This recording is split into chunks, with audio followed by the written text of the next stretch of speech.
So hello everyone, this is AetherNightmare and welcome to a new Let's Play that I am starting on my channel, which is Final Fantasy XIV Online. Now, I have made it through the entirety of A Realm Reborn before, but I decided I would try and maybe record it at this time since I've had a little bit of trouble remembering in between sessions, as I usually do about one expansion in the summer per year, so we'll see if I keep to that pace or not. But since I made it through A Realm Reborn and I kind of felt like a little guilty not doing a story playthrough of any kind, I figured why not give it a go and actually make a new character and record while going along this time. So that is what I am going to do. Now, this is an online game that you can play with other people, though I will most likely be doing the majority of this game solo unless I decide to do raid content or something of similar note in the future. So let's click start before it goes into another cutscene.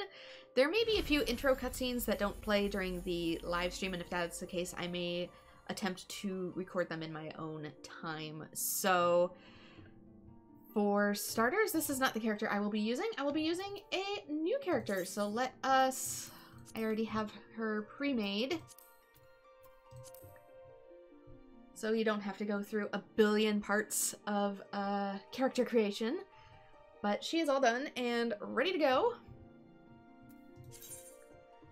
Save appearance data. No, we are good. So let us, I'm going to be a Aura still. Very similar to what I was before, but again, I have used this character for a long time, close to 15 years now in various different, both MMO and other online settings. It's even the avatar for a lot of my things, so we're just going to create them again. So I believe I am 5th Astral Moon, was it? No, it is 5th Umbral Moon. 17. And these do not matter while creating it. This is just lore specific if you want to have a certain roleplay that you want to go with. These are various gods that you can choose human gods. I should probably explain some of what is going on. Aside from creating a character, you can choose what race your character is, what their outlook is. Like I said, I've already have one pre-made, so I'm going to go with that. I'm not going to go through the whole character creator with you. You can do that in your own time to see what is available. But these are all various gods. Basically, what I chose before was your character's birthday. I'm making mine the same as my own. But you can choose various human gods that are worshipped within the realms of Eorzea. Now, mine is going to be Naldal. I don't know if I'm pronouncing this correctly, but the overseer of the underworld and god of commerce. It is the guardian deity of Ul'dah. He commands the element of fire and is associated with the 10th moon of the Eorzean calendar, so the same as my character's birthday. Let's see. Naldal is the single manifestation of the deific twins Nald and Thal. He is most often depicted as a discerning merchant holding a balance, so similar to Libra. His symbol is the crownry and an ancient shell of currency. So, since my character often has death associated with them, that also fits. But as well as being a Libra, so it's just a fit all around for me personally. But you pick whoever aligns with you most. This one's mine. The fact that the symbol is an eye is just even more uncanny, but I digress. So now we can pick our class that we want to play, and choosing your class will determine where you start out. Now, this is not a big deal. You will make it to all of these cities eventually, and you will be able to swap to any class you wish at any time. So do not fret too much about this portion of the game. Just choose whatever it is that you like best, and I can give a quick overview of them. Specifically, gladiators. Gladiators specialize in the handling of all manner of one-handed blades, from daggers to long swords, be they single or double-edged, straight or curved. So this is going to be your standard sword and shield. A defining characteristic of this art is the emphasis on diverse combat tactics, training its members to bring their martial skills to bear in any situation. As such, there are practitioners who marry the sword and shield, seeking to defend their fellow companions. Others opt for an empty offhand, choosing instead to focus entirely on their sword arm. In all instances, the age-old art of the sword makes the gladiator a formidable adversary in any encounter, and this will eventually become paladin. So if you want to be a tank that primarily focuses on defense, this is what you choose. Pugilist. The path of the Pugilist is one of incessant training aimed at mastering the traditional techniques of hand-to-hand combat. Though they command formidable power when unarmed, they won't to use metal, leather, and bone weaponry to maximize their destructive potential. Their preference for fighting at close quarters makes negotiating distances an absolute necessity. That is why many pugilists are quick to learn that lightweight gear allows for maximum agility and ensures them better success in battle than some cumbersome plate and chain. Now, this, I believe, eventually becomes Monk, so hand-to-hand combat, which is a strong DPS, but unfortunately has the downside in that there's no long range on this set yet as of June 2023. So, entirely close quarters combat. The Marauder. Marauder is a combat specialist whose weapon choice is the Great Axe, a fearsome arm emblem of the Eorzean pirates. Their approach to battle is one of brute force, relying on strength and steel to crush enemies and sunder weapons. They're highly sought after for their ferocity and intimidating presence, and are often employed to hunt down monsters plaguing the land or to turn the tide of battle between warring nations. Now, this is also a tank class, but a little different than the Paladin. This becomes Warrior, is that this is more offensive while Gladiator is more defensive. So this also has a lot of self-healing. So I personally, for me, think that Gladiator is great if you tend to want to tank but want to tank with other people, whereas I prefer Marauder as it allows me to solo a lot of content. But going on, Lancer becomes Dragoon. The strategy of Lancers is to outrange and fluster opponents with their long two-handed polearms, peppering them with a barrage of thrusting attacks. They are trained with a number of weapons, giving them a diversity to their attacks that makes them extremely versatile combatants. In former times, the long spear saw the most widespread use, due to great part the influence of the proud Lancer regions of Alamigo. If I pronounce any of these wrong, I'm sorry. Since then, the guild has greatly expanded its armories to include a variety of weaponry, such as the halberd and the trident. So, standard lance affair. DPS, but very tanky DPS. If you want DPS that can take a few hits, may I offer you Lancer. Archer, which eventually becomes Bard. The enduring popularity of the bow is a testament to its elegant design, but the simple weapon would be of little worth without the surpassing skill of those who master it, the archers. Projectile techniques such as high-angle fire enable archers to assail their foes with deadly precision and even greater distances. Constant assessment of the battlefield enables them to carefully determine the most advantageous ground from which to let loose, as well as the nature of the arrows best suited to the enemy. Together with the long bows, sentries of the Elzian military, the shortbow hunters among the Mihote are widely regarded as most skilled with a bow. So this is long-range DPS, which means you can stay in the back and avoid being slapped. However, the downside of this is Archer does not do a whole lot of damage for its DPS class. Instead, you will be gaining buffs to support the rest of the party, so this is not a great solo class, but it is great if you intend to be a support class for other people. Now we also have Disciples of Magic. Now these are your mage classes. Maybe you don't want to smack things, maybe you want to cast at things and bring back the classic fireball. So first up, we have Conjurer, which eventually becomes White Mage. Conjuring calls upon the elemental forces present in nature and concentrates them to a potency which spells can be woven. Through practiced meditation and essence of creation, conjurers draw forth and absorb aether from their immediate surroundings. A ward arcane made from unworked wood is then utilized to focus the aether until it manifests in its desired spell.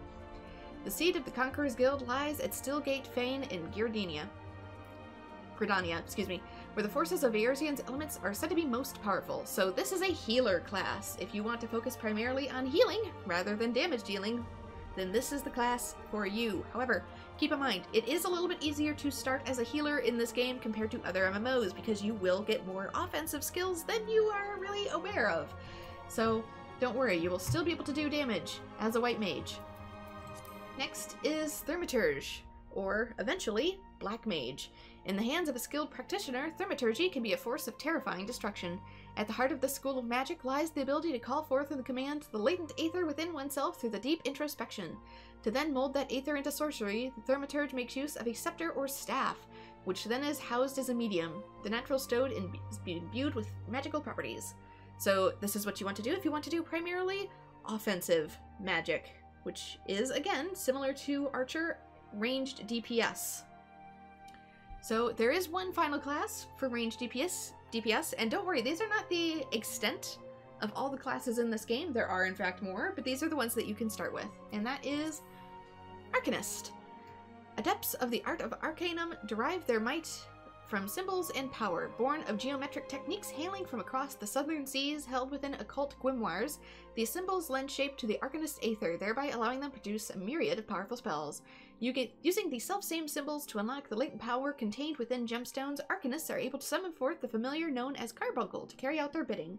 So eventually, Arcanists can become two classes, actually. It can become Summoner, and I believe it was Scholar, which is also sort of a summony class, but one is, Scholar is more healing-based, where Summoner is more DPS-based, but they are both a mixture of classes. So if you want a balance between magics of light and dark, I recommend choosing the Arcanist.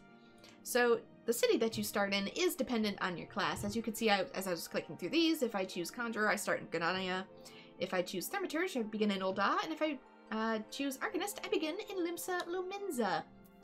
Now, contrary to my last playthrough, I am probably going to start out as a Marauder, since I will be using this as my primary tank class, though I will choose a few other jobs along the way. Eventually, I will become an Omni class, which means I'll be proficient in pretty much every class for story purposes, but you gotta start somewhere. So last time I started as an Arcanist, as I think that sort of suits me, but this time around I will go with Marauder, simply because it's easier to get a start, as well as beginning in Limsa Lominsa, which I personally think makes the best starting town experience, but for personal preference, as it is a port town, which if your character is coming from an unknown land far away, it kind of doesn't make a whole lot of sense of me to start in the center of a continent, which is where Gridania and Ul'dah are. So it begs the question of, like, your character seeing all these things for the first time, and yet eventually you had to get there eventually somehow.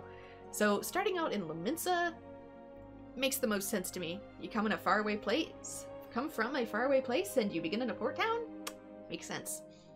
So, Limsa Lominsa, on the southern coast of the Isle of Vilbrand, under the shadow of ancient cliffs worn by the relentless onslaught of the Rotado Sea, lies the Thalassossery of Limsa Lominsa. English. I'm not great at it.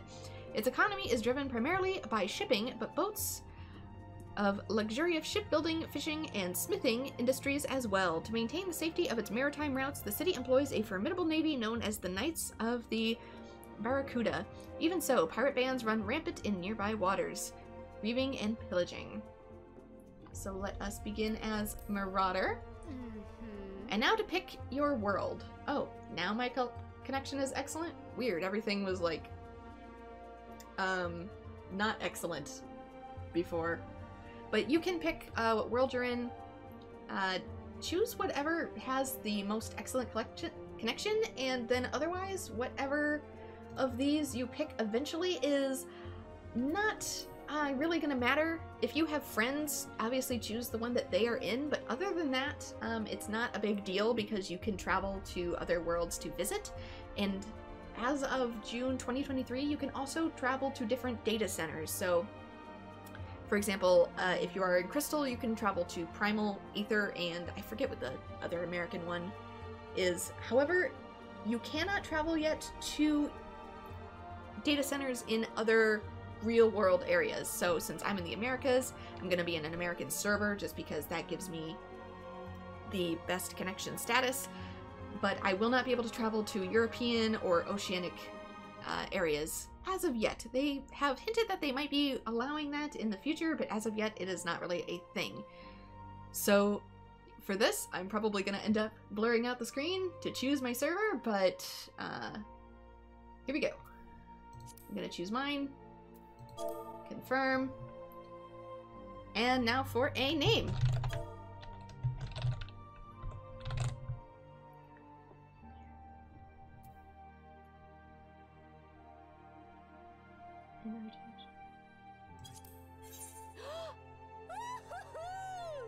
Alright, begin a new game with this character. Now, there may be some cutscenes that I need to add at this point, which I will commentate over going on YouTube, but I don't know if they're going to be in the story for the Twitch part specifically. I may need to add them in post. So let us begin.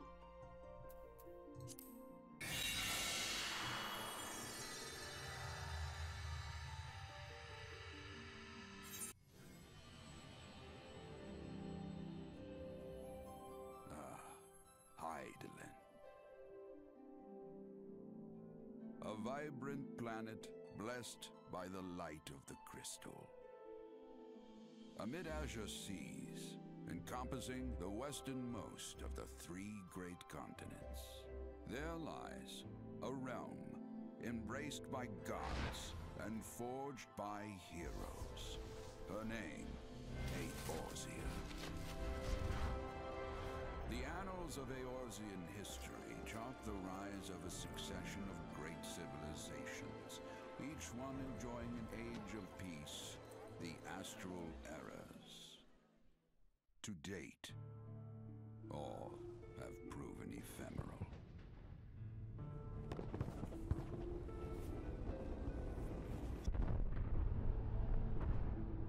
In the year 1572 of the 6th and most recent astral era, the Northern Empire of Garlemald amassed a great army at the heart of Eorzea, seeking dominion over all. Rising in desperate resistance, the forces of the Eorzean Alliance met their would-be conquerors in the field. Yet, even as the battle raged, the lesser moon, Dalamud, was plucked from the heavens through imperial machination. From its core emerged the elder primal Bahamut, who unleashed his fury upon the realm. So, yeah, this is the 1.0 of Final Fantasy, which no longer exists. Devastation brought Eorzea to its knees and the era to its end. And just how big Bahamut is, too. He went behind Limsa Lominsa when he was that big. So big that people thought he was a moon until he crashed down and whoops, there's something inside it. And it's not good, so we got jumped into the future. At the end of Final Fantasy XIV 1.0. 5 years have come and gone. The light of life still shines upon Eorzea. Man labors tirelessly to raise himself from the calamity's ruin.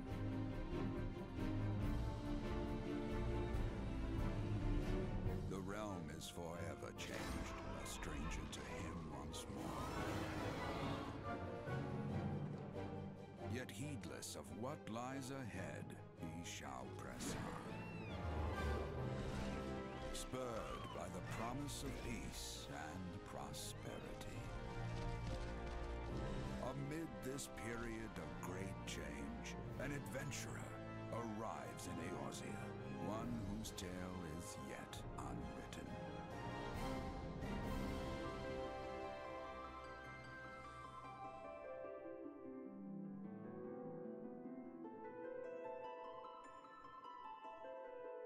May he ever walk in the light of the crystal.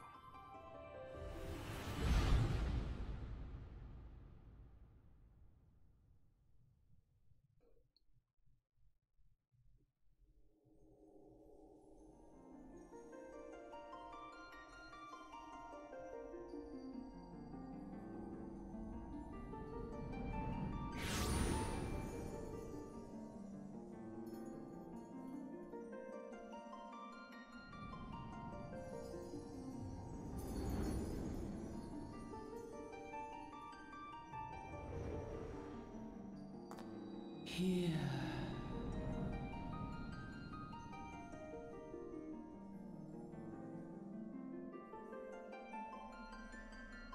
Here. Feel.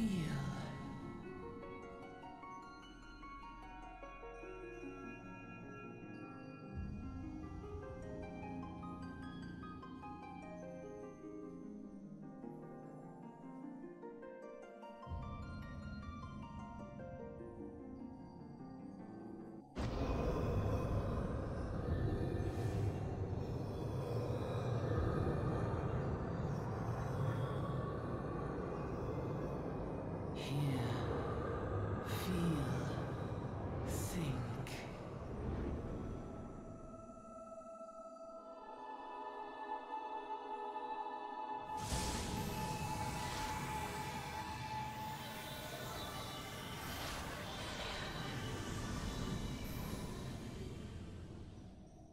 Depending on what class you choose at the beginning, your form in this cutscene will change as well.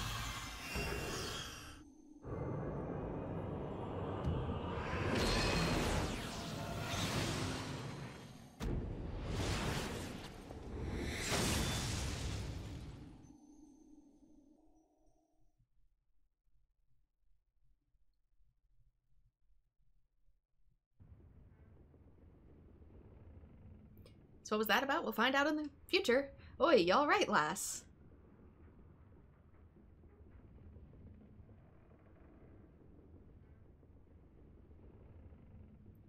You were moaning in your sleep and sweating buckets besides. Rolling of the ship got your stomach churning, has it?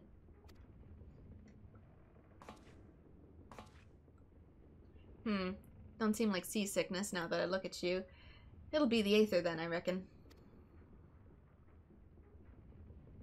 Some are more sensitive to the stuff than others, you see. And we ain't too far from Reborn now, which is chock full of Aetherites. No need to fret, though. You'll soon get used to it.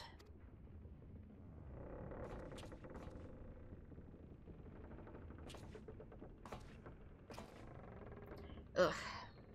Might as well have been bloomin' seasickness. Ship sleeping around like a demented chocobo today. I reckon I might head out on deck, get myself a breath of fresh air. Limsa Lominsa's still a fair ways off, in case you were wondering. Seeing as you're awake and all, how about you keep me company until we get there? Those young'uns don't much care for conversation, see?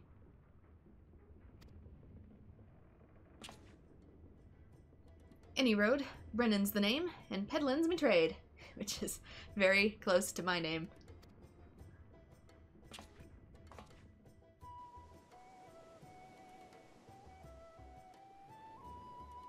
See, this just makes so much more sense for an opening to start out like on a ship, coming from an unknown faraway place.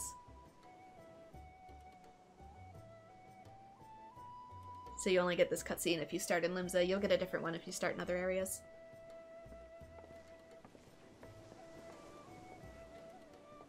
Ah, smell that salty sea breeze. Now then, judging by your usual garments, I'd say you're one of them new adventurers. Am I warm? I knew it. Going wherever the wind blows, seeking fortune and glory. Now that's what I call living. So long as you can avoid dying, I mean. Ain't no secret that adventuring's a risky business these days, especially.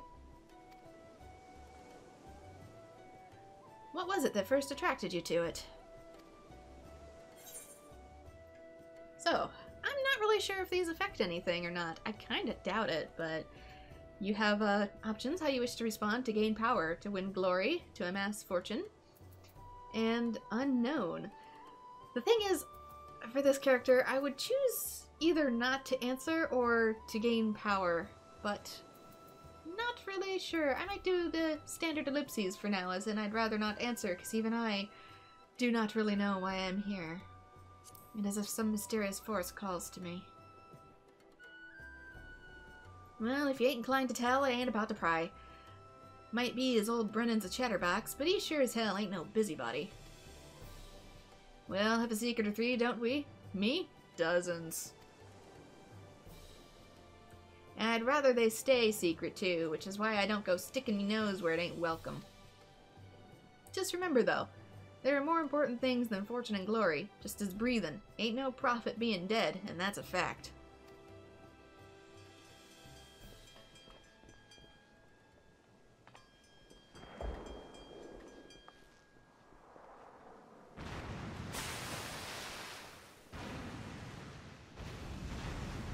Something's in here with us.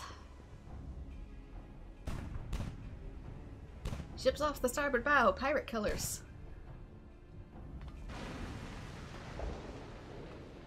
Pirates? Bloody hells. Have you no sense? Get below.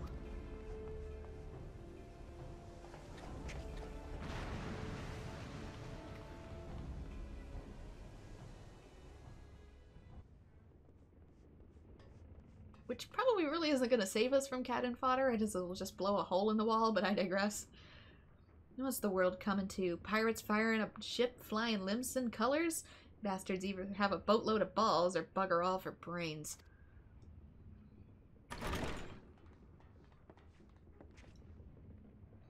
You can rest easy, friends. We've made it out of the cannon range, and no buccaneer's bark will catch this flighty temptress once the wind's in her sails. How? How did we get away from them? That was too bleeding close. Glad one of us kept her head on her shoulders. I reckon we'd have lost mine otherwise. If them pirates gave up the chase, we must be close to port. Let's head up on deck and have us a look around, shall we?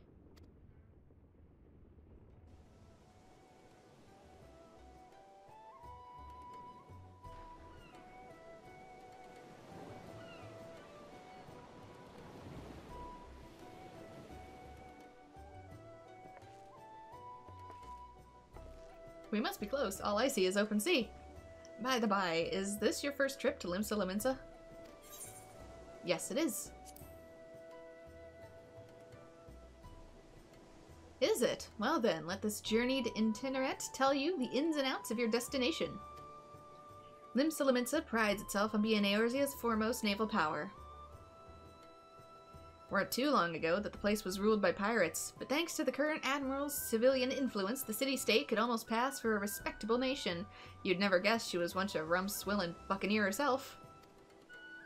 Of course, most folks ain't it so quick to charge in with a power town full of liberty-loving ruffians. You can imagine how many naysayers and troublemakers she's got to deal with, like them pirates who took a fancy to us just now. And if that weren't bad enough, I've heard the Sahagin are raiding the coast, just as bold as you please. Them are the sea-dwelling beastmen the locals call fishbacks, in case you didn't know. So, a little bit of a hint, there are going to be other non-human races in these games, and they are called the beastmen. We'll get to them when we get to them. Ah, at long last. Land ho!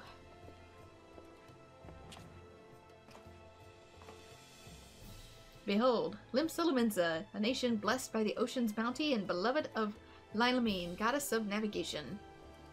And pardon me, I don't know how to pronounce everything, so I'll just do my best.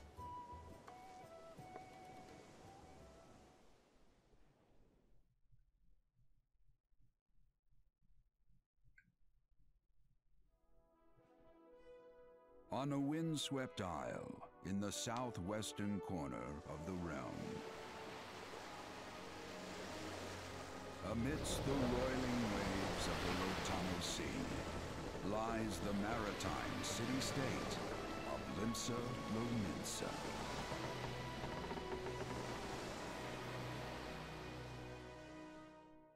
To this haven for bandits and brigands, cutthroats and curs, seekers of both freedom and fortune, comes a lone adventurer.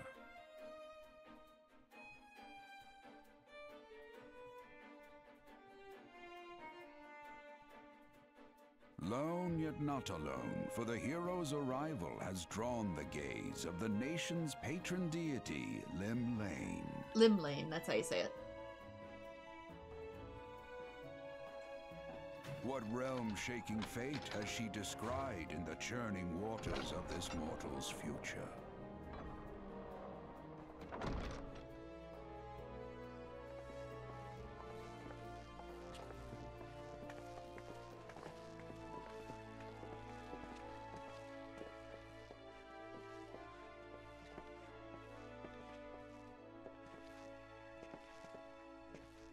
And here's where we part ways. I'm off to the markets to deliver me wares, then it's to the high road for me. Here, I want you to have this, by way of saving me arse earlier. Keep an eye on those twins, they'll be important later. Hey, you never did tell me your name, did you? Well, here's an idea. Become the sort of storied patronage that I can brag about having met, and I'll consider us square.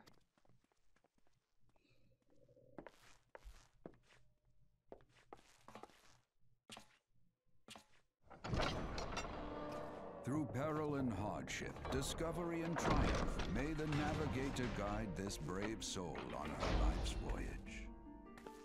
till sea swallows all.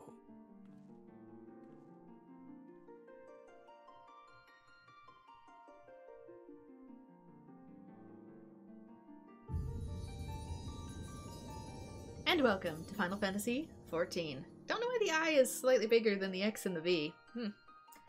Some sort of hint that they're telling us here? Not sure. We'll find out later.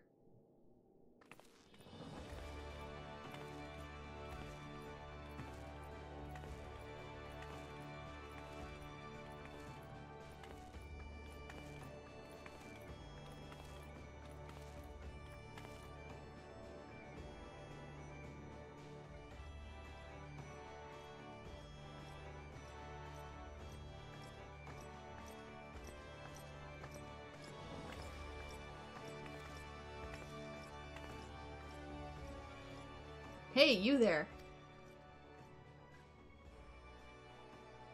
I mean you. This is my district, and I make it my business to know all the scum that washes up in it. Ah, an adventurer fresh off the boat, is it? Well then. Allow one of Limsa Lominsa's finest to set you on the right path. Hop to it. Haven't got all day.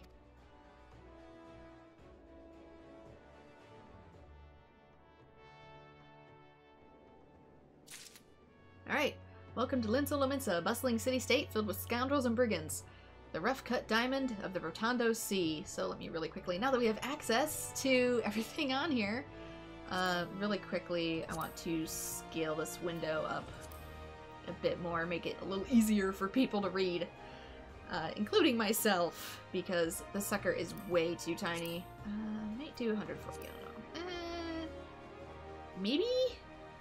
It seems big, but at the same time, because I know YouTube and Twitch both really bit crunch what you're able to read on here, I want the text to be of readable colors and size. Would this be too much? It fills up a lot of the screen. I don't know. Please select the control scheme you wish to use. Gamepad for now. Follow the instructions to move your character and adjust the position of the camera. When you're ready to proceed, stick to wrist flow. And that's the lodestone. That is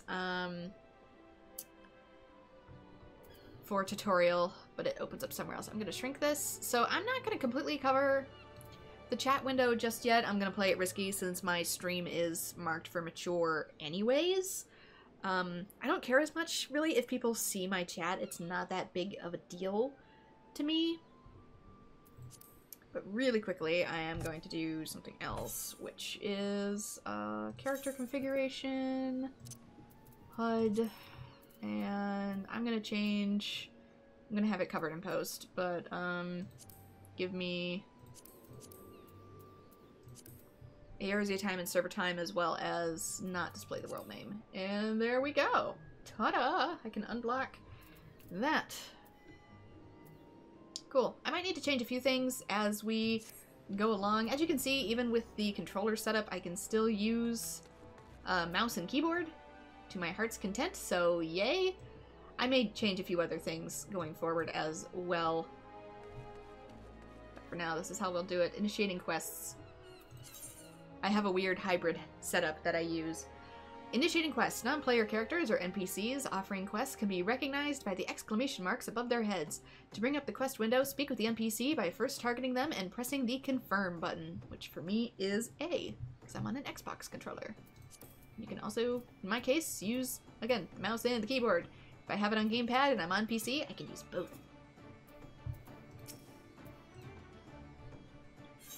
I'm so small compared to other races. I made my character the maximum height for an aura, but I still think I'm something like 5'2". So, coming to Limsa Lominsa. To be recognized as an adventurer in the city-state of Limsa Lominsa, you must first register yourself at the Adventurers Guild. So we're gonna have to do this before we can do other things. Now then, I'm sure you're itching to explore, but adventurers are required to register their presence in the city, and without a bit of local knowledge, you're likely to get your throat slit in some piss-stinking alley. So before you do anything else, get yourself over to the Drowning Wench and enroll in the Adventurers Guild.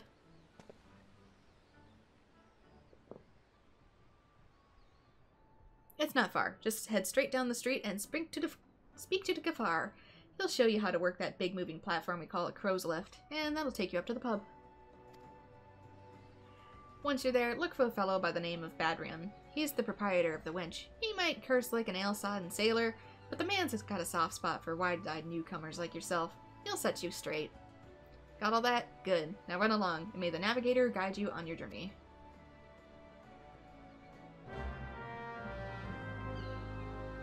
You've begun a quest. Use the duty list to help you complete your task. Upon accepting a quest, the current objectives will appear under the quest title and the duty list on the right side of the screen. A maximum of 5 quests can be displayed at once. So over here are going to be your quests. So if you ever need help or trouble with something, you can always just click on them and get yourself set in the right direction. Selecting the title will open the quest in your journal, allowing you to review objectives and rewards. So for me, if I press start, it does have the option to open this up, and under duty you can find your journal.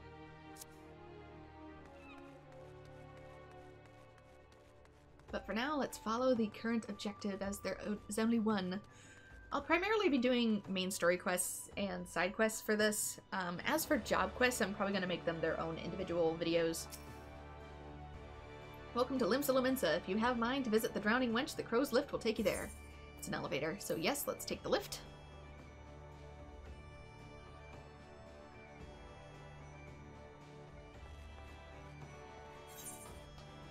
Complete quests by speaking to the NPC with a green checkmark displayed above their head. Completing quests will earn you a variety of rewards, from items in guild to experience points. Basically, do quests, level up, gain a whole bunch of stuff.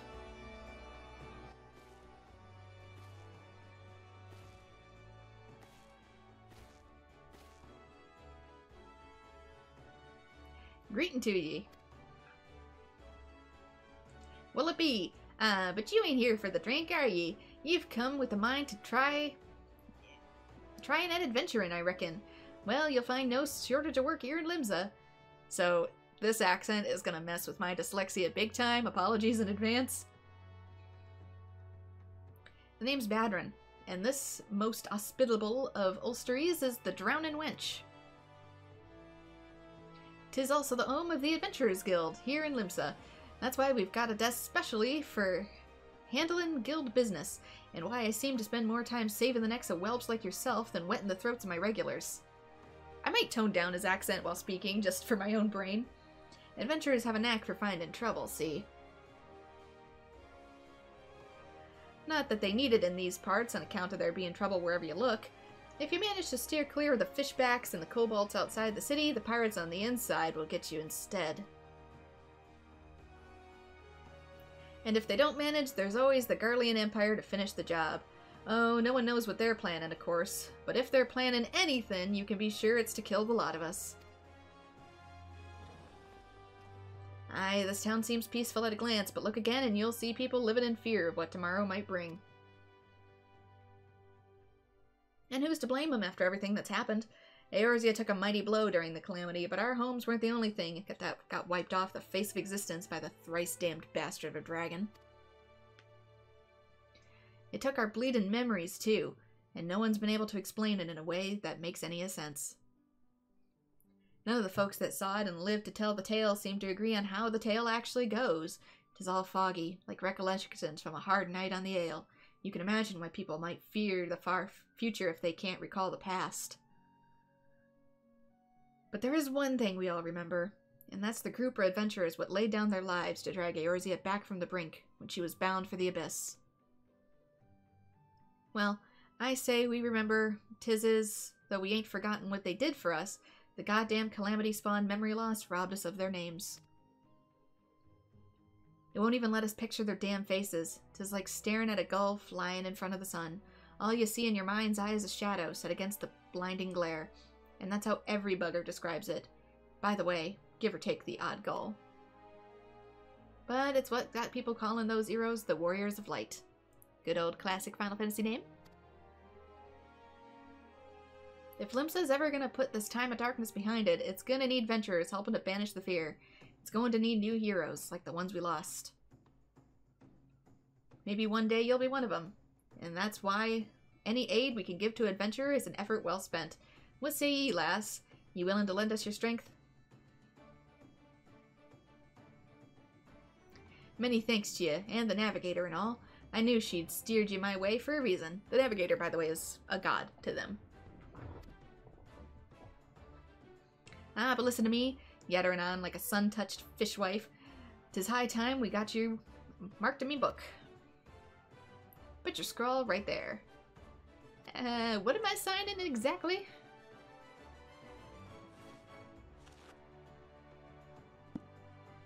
Ah, Bren, is it? Fine name it is. Congratulations. Now you're an upstanding member of the Adventurers Guild. Hey, you there, adventurer. You sailed in on the last ferry, did you not? The captain reported being attacked by a pirate vessel, and several witnesses have testified independently that a passenger matching your description went out on deck mere moments before the incident took place. Sending your friends signals, were you? Why are my shoes squeaky? Now hold on just a minute there, officer. You've got the wrong person. This fine, upstanding person is me dear departed grandma's sister's niece's cousin's closest companion. They wouldn't be caught dead fraternizing with such unsavory elements. What a description. Is that right? You surely are aware of the recent kidnappings. Respectfully, then, we cannot be too trusting of outsiders at a time when loyalty of even our closest friends is in doubt. Wow. He's missing enough brain cells to have taken that seriously. Also, we're not even of the same race. Aye, you make a good point there, officer. Very good point. Very wise. You needn't worry, though. I keep one eye open at all times. Me and two more often than not. Now, sir, what do you say to a tankard of my finest ale before you return to your duties, huh? Methinks he's probably on the ale if he doesn't see the horns and scales. Not a watered-down cup of piss like last time, I should hope. Ain't got the faintest idea what you're on about, officer. The wench might offer some of the cheapest grog this side of the Strait of Melthor, but that don't mean it won't be good and pickled. And look, there's a chair over there just crying out to be sat on, so kick off them heavy boots, huh?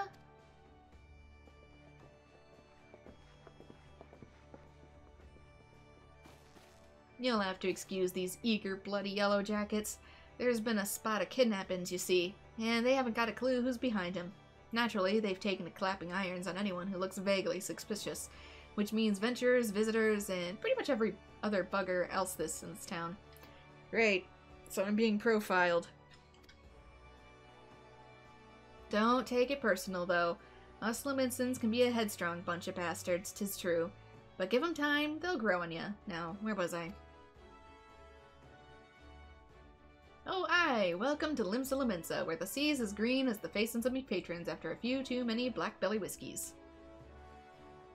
Now, take a moment to gather your wits, and we'll get started with learning the ways of the city.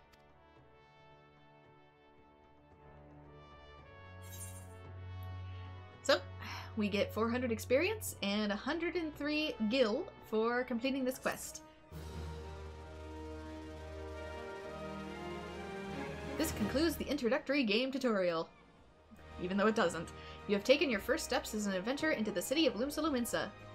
Listen well to the wisdom of the Badrin Ten Fingers, then go forth and discover the incredible adventures that await you thousands of LP parts later. Methinks I'm gonna make a standard thumbnail for this series because there's no way I'm making custom thumbnails for thousands of parts that are gonna have primarily the same location on them.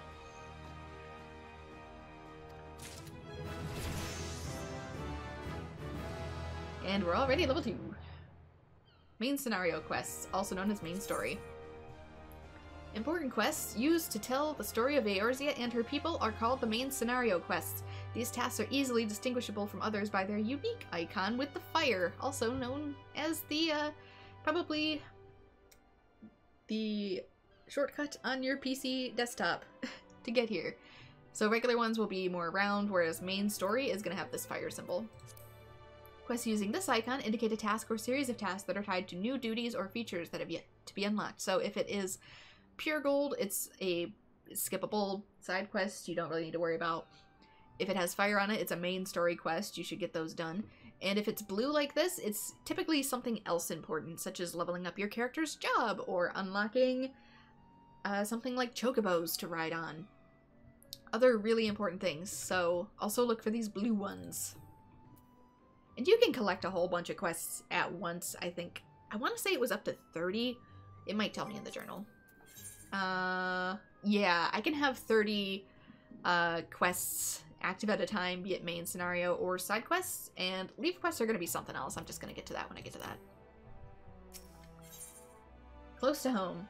Badrin, proprietor of the Drowning Wench, wants you to perform 3 tasks that will help you learn the fundamentals of adventuring. So more and more other quests will appear as you do main story.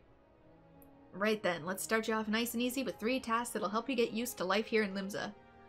Firstly, if you'd head down a floor, then point your nose to the west, you've got an eye full of the great glowing crystal in the middle of the courtyard. That's an aetherite, a device which can move you from one place to another in the blink of an eye. Ain't no swifter way to travel, providing there's an aetherite where you want to go, of course. So it's going to be fast travel. Have a chat with the yellow jacket on guard down there, and you'll be treated to a lecture on the workings of the device. For you to do that, though, remember to touch the dang thing. Strange as it sounds, it won't work until you have. So, part of that is because in order to warp between them, you need to have touched both. So you need to arrive in a location before you can teleport to a location. Simple as that. Second on the list is the marketplace. You'll find weapons and armor and all of your adventure in bits and pieces for sale in the district which lies beyond the aetherite. Though, personally, I'd recommend against buying anything at the moment, since you're going to get a ton of weapons and armor through just doing your main scenarios. Don't go throwing your gil around just yet, though, or you'll get fleeced quicker than you can say, "Where's my coin purse? Coin purse so light." Have a word with Swazbliet instead. He's the head of the Mercenaries League, the Merchants League, by the way. I can't read. I'm so dyslexic. I'm so sorry. This game, with its accents, is going to throw me all over the place. Give him this old octant and he'll treat you well. For the last of me helpful hints, I suggest you meet some fellow axe wielders at the Marauders Guild. I guarantee you'll learn a few new tricks for swigging that lead splitter of yours if you join their crew. Blauthoda at the front desk is the one to get you started. Got all that? See to them 3 tasks, and I'll take you on a little jaunt around the city and help you work out where everything is. Now, I've best be getting on. Right along, huh? Bugger it. There I go, sending you off without telling you something crucial. That bloody calamity has made a right mess in my memory, I swear. What, that or the ale? Any road, while you're out, if you're happening to pass by any saws that look like they might need your help, consider giving them a taste of woe and listen, huh? Sounds like a chore, I'll admit, and it will be. Oh my god, A Realm Reborn is so long. But you never know what interesting opportunities could be lurking out there just waiting for you to stumble on them. For example, Ninia over yonder's been casting glances at you since you waltzed in. Why not lend an ear and see what she has to say? Aye, you're likely to find yourself running odd errands at the beginning, but once you build a reputation as folk people can trust, the job will get harder as the rewards get more generous. Oh, so now you're just gonna pretend you weren't staring at me. If you've got the time, I also seek the advice of the smith here in the wench. The lads as bare as that title have some fine advice for just getting started out in the profession. And that's how you go and become a legend among adventurers. Yeah, we know you've been eavesdropping.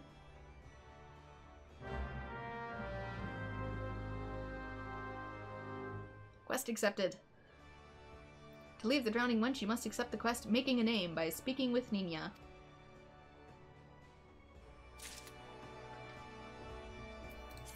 Main menu. To access the main menu grants you quick and easy access to most of the game's main features. For example, selecting character under the character window opens a menu containing your character's various attributes and currently equipped gear.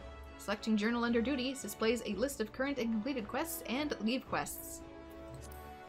If you wish to customize the game's various settings, including key binding, the HUD layout, and system configuration, they can all be accessed via the system. You can press escape or it'll be in your menu on controller. Select Active Help to redisplay these tutorial messages. Game progress is saved automatically, so there is no in-game save or load functions. However, to prevent data from being lost or corrupted, it is strongly recommended that you end each play session by selecting log out or exit game from the system menu. Yeah, otherwise you can occasionally lose progress. So always properly log out. Navigation. Selecting map from under travel in the main menu by pressing X on the controller will bring up the area map. If a quest objective is located in that area, it will be indicated with a special icon. The location of quest objectives can also be confirmed by selecting the objective on the duty list. So I'm not going to make a ton of these too much bigger. I'll just leave them small since most people watching don't really need to see it. That also means I can leave the chat open for the most part because it's going to be too small to read. But I'm going to make the main dialogue box, like I said, bigger just so it doesn't get lost. Especially if YouTube ever changes how it encodes again and makes the video ugly, which it very well could. So, there's a couple quests in here. Minia, a veteran adventurer, has some information that might be of interest to you. Well, would you look at this? A shiny new adventurer. Listen close. I have some information that might just help you be put on the map here in Limsa. I was passing through Bulwark Har below not long ago and saw a bunch of herbs just scattered about on the ground. Now, I'm not entirely certain, but I think they might have been the black market wares known as dream flowers. Limsa Lominsa is a busy port, and not all the merchants that blow in across the strait are above board, if you know what I mean. How'd the plants end up in the mizzenmast? Who knows? Might have been a deal gone bad. The important thing is you make a name for yourself by handing them in. Speak to Scanriel, and she'll get you down on the first floor. Then all you have to do is pick up the herbs and take them to... Holy god, these names. I'm gonna mess up all these names. Aldeskiff at the Octant. Being a worthy captain, he knows a thing or two about such shady goods. Alright, and normally talking to, like, the smith here is just, like, more tutorial. I really don't need it, so I'm just gonna ignore it for now. You wish to visit Bulwark Hall below? The Crow's Lift is ready when you are. And just because it's part of the quest, I'll take it this time. There's gonna be easier ways eventually. So interacting. On some objects you will encounter shiny particles with which you can interact simply by approaching and then selecting. Also sanctuaries.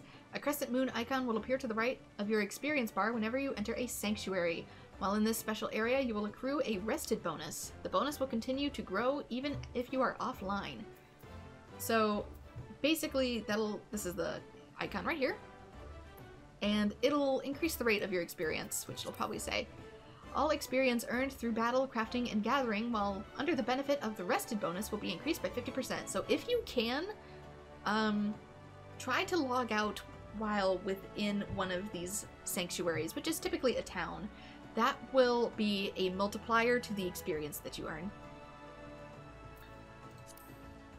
Your current rested bonus is displayed on top of your experience bar. The dark orange bar shows how much more experience can be earned before the bonus fades.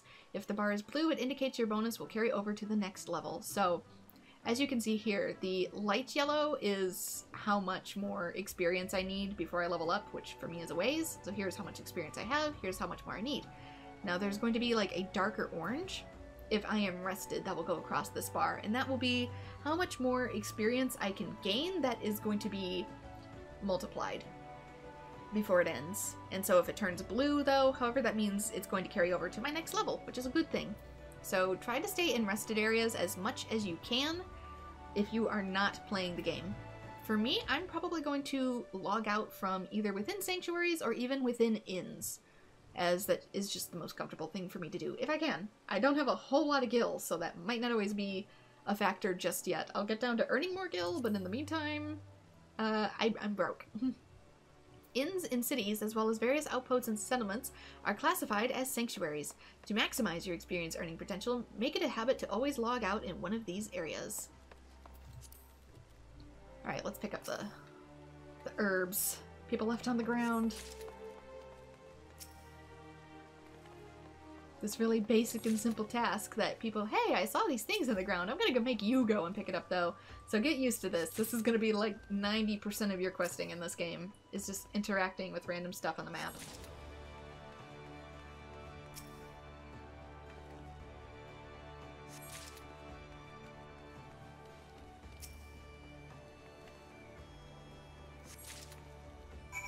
Alright. and deliver him to this person.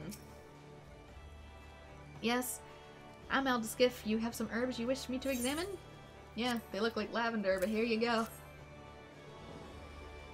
Yes, as you suspected, these are the highly illegal blooms known as dream flowers. They're the prime ingredient in the creation of somnus, a substance whose fragrance is said to lull the sniffer's mind into a sleep of death. Forgive me, I could not resist the jest.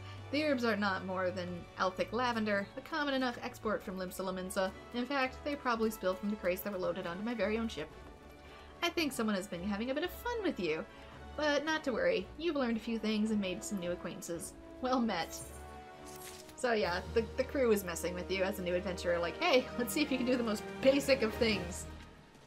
So, using items.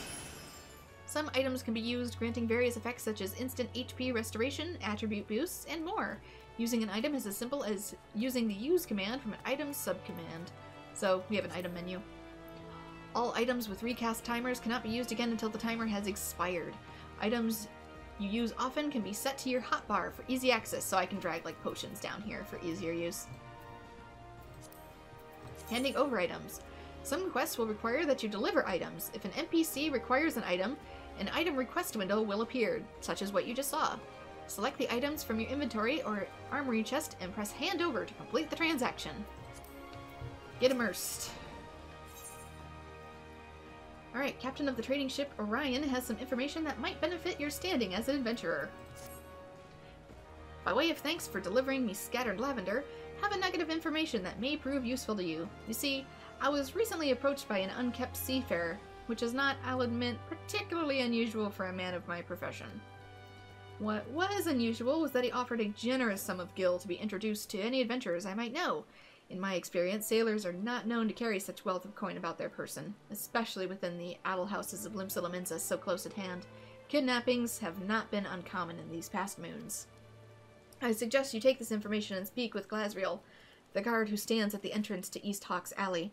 It never hurts to show a spirit of cooperation to the authorities. Don't get arrested by the cops. Alright, that's gonna be a base quest. Let me look. Okay, it's fine. You can tell what level a quest is up here, so eventually, if you are not high enough level, you will not be able to accept or even complete certain quests, so keep that in mind. Janasim of the Bughair Consortium seeks the services of a conventionally unoccupied adventurer. Excuse me, but might you have a moment or two to spare? You seem the type who enjoys being accosted for menial tasks, and I require someone to make a delivery to the dutiful sisters of the Edelweiss. I wouldn't be surprised if you hadn't heard of them. The sisters prefer not to advertise their presence here in Limsa Lominsa. They do, however, provide a rather unique service, of which the Bughair Consortium has recently been a beneficiary. I would have you deliver this package to the doorman Longwoad, along with our profuse gratitude.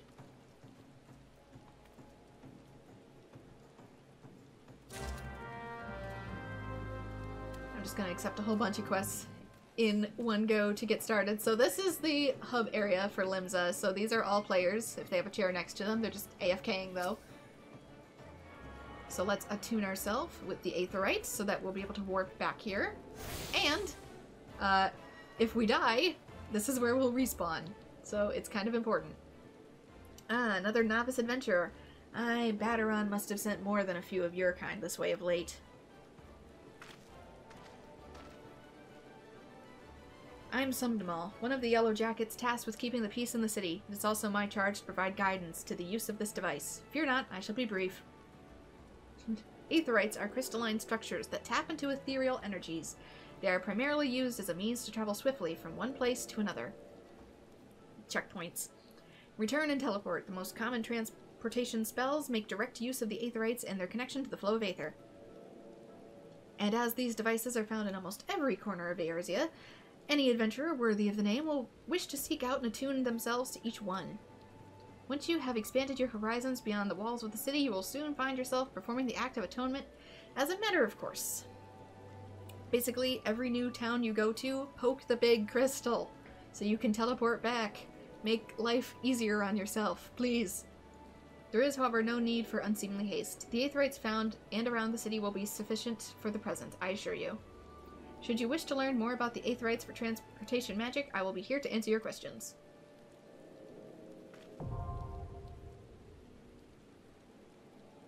You attune with the Aetherites. You are now able to use the return spell.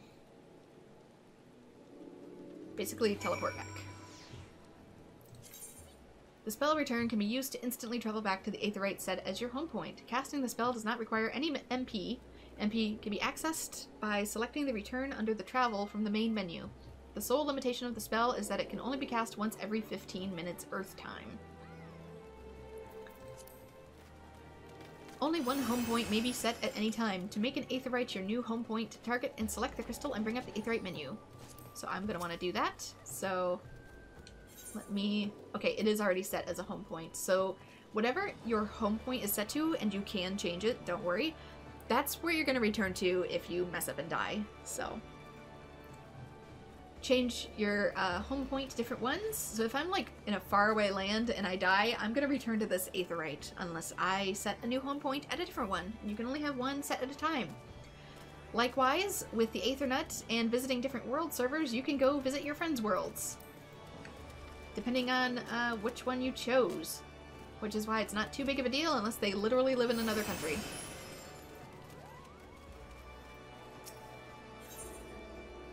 The Goblin Merchant Sweetnix appears to be in some distress. Psh, shoosh, Sweetnix is beauteous gobby and craft-smart trade maker. Sweetness makes busy deal with Uplanders. Need deliver letter to Gate of Melvan, but Sweetnix has shiver shakes. Uplander walk to Gate of Melvan for Sweetnix. Uplander deliver letter to Tax Lady Pataja. So this is a goblin, I believe. These are one of the sentient beast tribes, since there are human tribes and there are beast tribes. The human tribes are of the characters you were able to allow yourself to play as, and the beast tribes are like one of these that you see before you. Yep, there's some lag. Online game, gonna have lag. This is disturbing news. Your initiative is appreciated, adventure. Have the captain place the Yellow Jackets on high alert. And while we have your ear, I need you to visit the Friedwib and tell her the same thing you told me. You'll find her a bit further down the East Hawker's Alley. The Friedwib? Is it Friedwib? And Old English. I can't hardly do modern English, and it wants me to do Old English. This'll be great. Friedwib has frequent dealings with adventurers, so any warnings you give her should soon be spread throughout the city.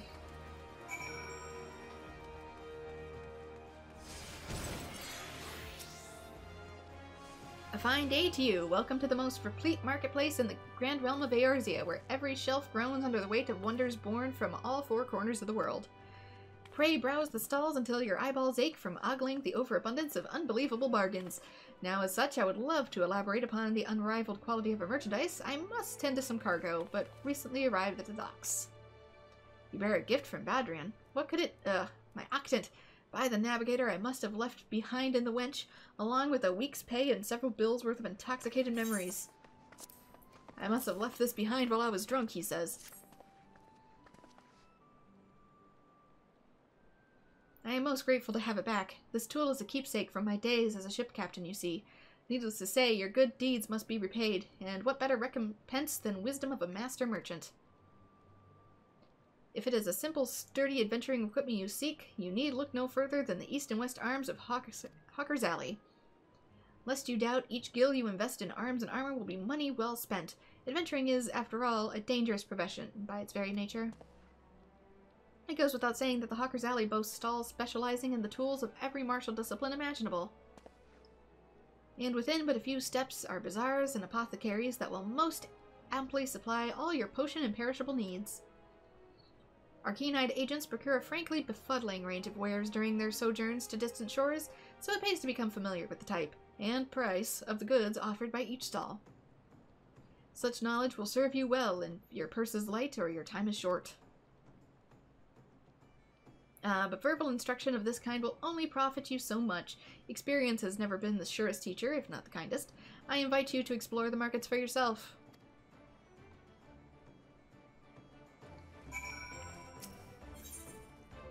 Alright, the right price. Swazbliet, the master merchant of Hawker's Alley, wants you to look into current market prices. You, adventurer, I have work for you. I would have you pose as a customer and survey the market's current prices. Surely I did not see you balk at so simple a task. All you need to do is strike up a conversation with the shop owners, glance over their wares. There are 3 merchants that interest me. Iron Thunder, Kyokurun, and Snidehill. Write down all you see on this price list and hand it over to Bei Sing on the West Hawker's Alley. He'll reward you for your service. So yeah, I'm gonna get a bunch of quests going at once, and so that way it's less running around. It's a little incoherent, but we get it done as we get it done. Greetings, might I interest you in some services of a retainer? What's this? Some suspicious seafarer is on the prowl for gullible adventurers? A possible suspect in the recent kidnappings, you think? Well, I'll be sure to pass that warning on to my customers. What with all the merchants and travelers milling through Hawker's Alley, these types of unsavory activities can go unnoticed. In any case, I promise to keep a sharp lookout for anyone being accosted by strange-looking sailors.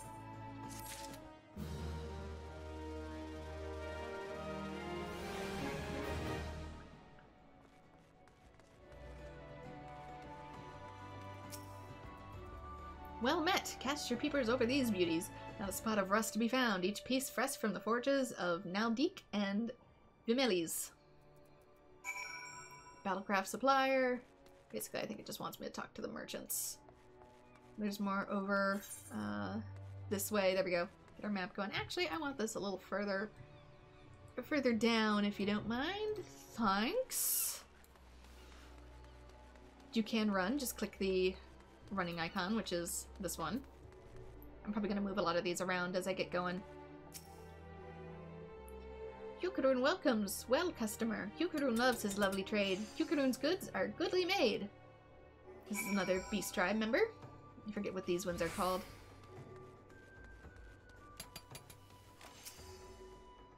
A fine day to you. What can I interest you in? Why, you seem interested in most everything, don't you? This is another one of those investigations. Well, I have nothing to hide. Suspicious. You're one who made a list for Swozbliat. Let's have it then. So choose the one that is highlighted and hand it over. Nothing wrong with the market as far as I can tell. You oftentimes get pirates selling stolen goods at cutthroat prices, and that drives the numbers down right across the Hawker's Alley. Thanks to those reports, though, we can tell at a glance when shady dealings are taking place. Good work. And don't worry about the gemstones, I'll get to that later. Just hang on to those for now. Don't sell them, they're important. I don't think I can make my own retainer yet. Can I? You have not yet received approval to hire retainers. Nope. Eventually, you'll need to hire a retainer, and they will be your way of selling things in-game on a marketplace. Summoning bells are used to call forth any retainers you have in your employ. Retainers are helpful NPCs who can be hired by players to maintain items in Gil, as well as place goods up for sale in the markets. Once you've been given approval to hire retainers, speak with Friedweeb in Limsa Lominsa, Pernell in Gradania, and Chachabi in Ulda, Cornelia in Ishgard, or Kaksakti in Kugane. Names. Basically, speak to people to hire retainers to hire a retainer.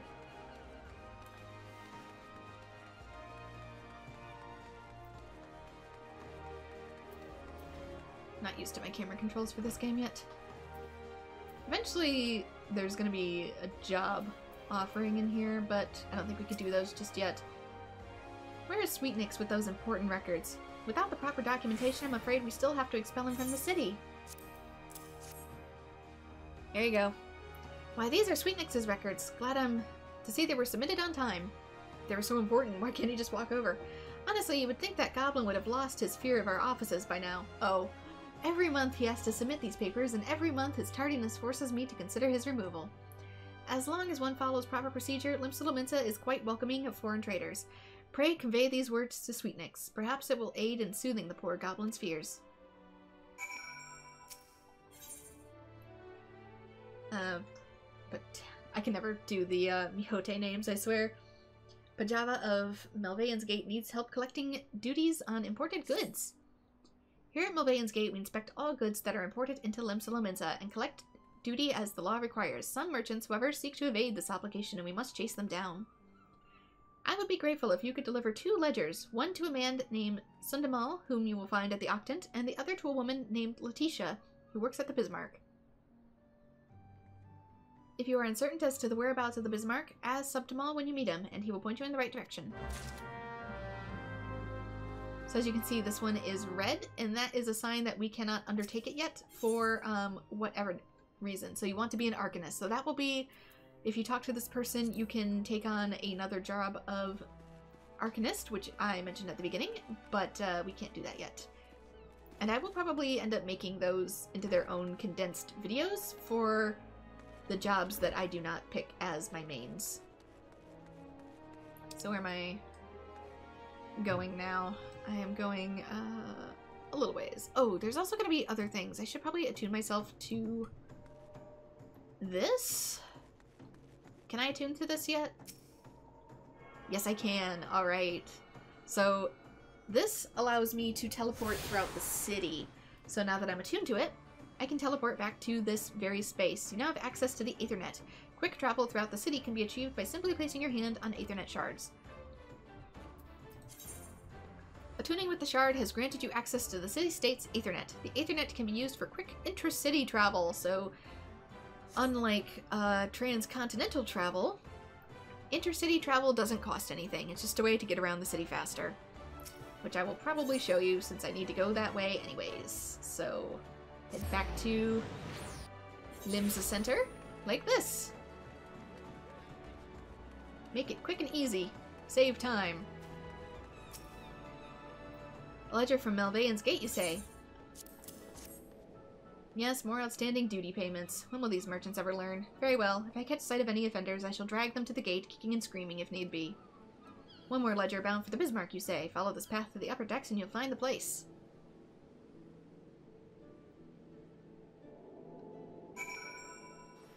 Alright, next is...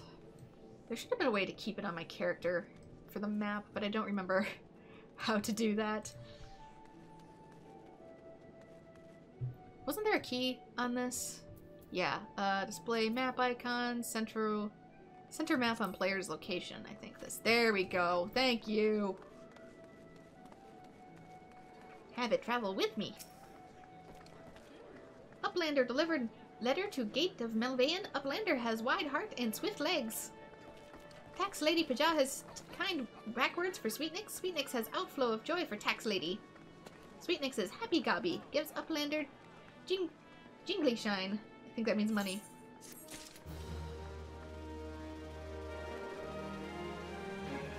Anyway, quest complete. Let's get these done. Get some experience.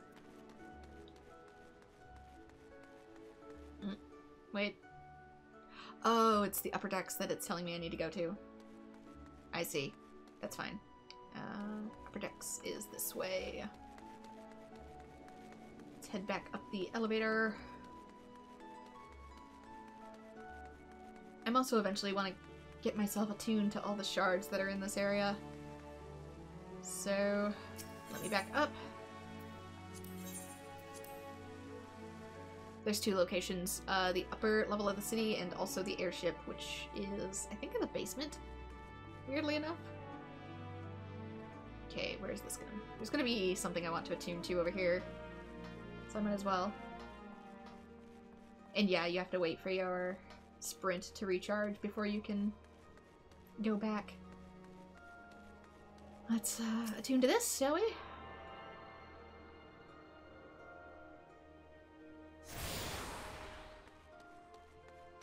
And don't mind the little green plant next to my player character's name. That simply means I'm a new character. It'll disappear after approximately 1 year in-game, or after completing a certain objective in the story, which is, for me, probably the end of A Realm Reborn.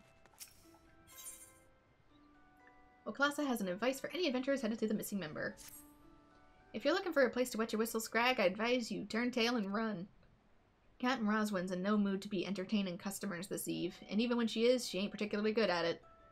Though maybe dealing with the customers the sorta shite what might shake her from her doldrums. But if you mean to adventure inside the missing member, you'd best remember to pay your proper respects to the captain, unless you ain't afraid to go missing. You better start kneeling afore her would be a good start. Basically, this is an emote tutorial. When words are just not enough, emotes can be used to express your feelings towards a person or situation. First, highlight a target if necessary, then select the social from the main menu, and then emotes. Finally, select the desired emote from this list. In this case, select Neil after targeting Roswin to complete the quest objective.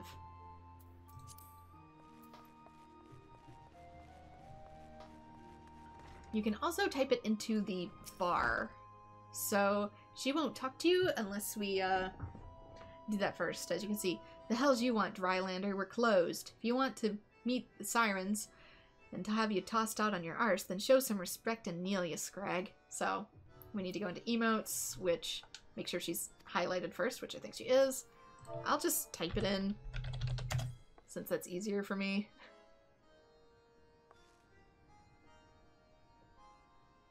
Oh ho, so you do know your place. Good. If only Krakens and some sense of propriety bastards keep seizing every Galarian ship before we can take a crack at them. Sorry, my state of affairs when your crew is rescheduled for preying on leaves that mighty mage. I can't read what she says. 'Tis a sorry state of affairs when your crew is reduced to preying on the leavings of that mangy bunch of man-boys. My younger self will be right disappointed to see how far we've fallen. So, okay. Disappoint. I think you can also go in here to do it. Emotes, yes. Recent, kneel. Sit on ground, change pose, float, visor. There we go. Disappointed is here. There we go. Show disappointment. This is just a tutorial to teach how to use the emotes. So you know something pains me, but your sympathy ain't worth more than me to a pint of piss. Well, it's good that we've got the Admiral's permission to capture the Galarian ships, but what's the use of it? Keeping getting beat by your prey. We built our reputation reaving right off the coast of Vilbrin, not sailing a dozen malms into the bleeding sea. The few Imperial dogs found in Lominsan territory got snatched by Krakens out in the open waters. I rallied my crew's spirits when I said we were reviving the old ways, but after our struggles, they seem resigned to letting the bastards have all the fun. Okay. Oh, it does tell me what it is. Okay, I can just type it out. That's so much easier. You tried to cheer Roswin up. Huh? You're trying to make light of my dilemma? Don't push your luck, Scrag, or I'll gut you with a hook like a regular pirate. That's another reason why I don't want to just completely get rid of my chat box, because it's used for certain quests. Wait, that's it! We're pirates, goddammit, so we should think like pirates. Bugger keeping Lominsan waters safe, we'll raid supply shipments to the Galarian outposts along the coast of Aldenrod. That's so bleeding simple, I don't know why I didn't think of this before. Thanks for your unintended inspiration, Scrag. To think I almost fed you to the sharks. Thanks. Maybe go lighter on the ale from here on out. Gather your meeting with the captain went well. I could hear her cackling all the way out here. Well, whatever you did, thanks for doing it. Last thing we need was our going on another rampage, ruining deck swabs and leaving us with less meat. Tain't easy playing the Admiral's rules, but if anyone can find a way, Captain Roswin can.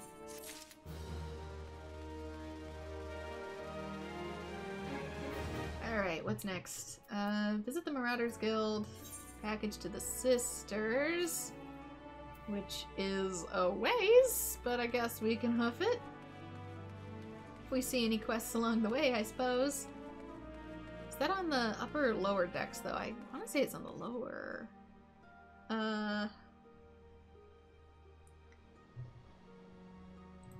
Edelweiss. Yeah, that's gonna be on the lower docks. I'll actually do that else, because the Marauders Guild is up here. So let's do what we can actually do before we bite off more than we can chew. So that is this way. Like I said, once I get the teleporters unlocked, this will be a faster process. But until then, we gotta hoof it back through the Drowning Wench.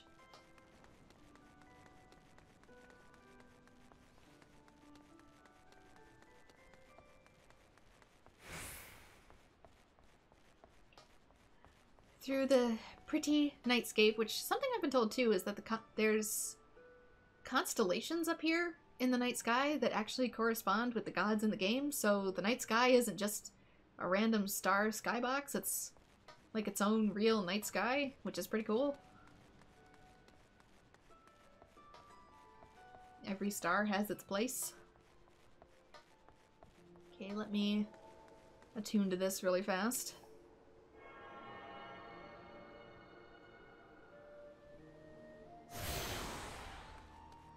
Gained access to the Culinarians Guild.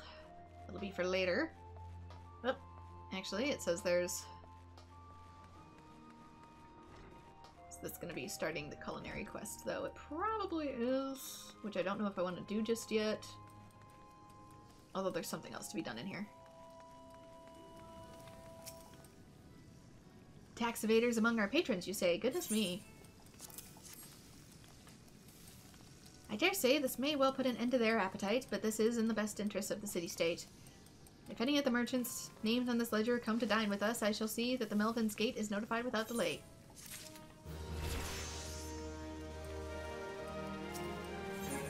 Take a look at this. 1,000 words.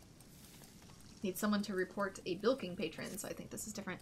We spare no effort to ensure that our patrons enjoy the finest food and hospitality, and so it is doubly hurtful when someone decides to leave without settling the bill. Nary a bell ago, a first-time patron did just that. Rishumo is the one who lovingly prepared the man's meal. She's quite upset by the whole affair and has taken it upon herself to draw an illustration of the offender. Might I trouble you to deliver it to the Yellow Jackets on their behalf? Rishumo should be done adding the finishing touches by now.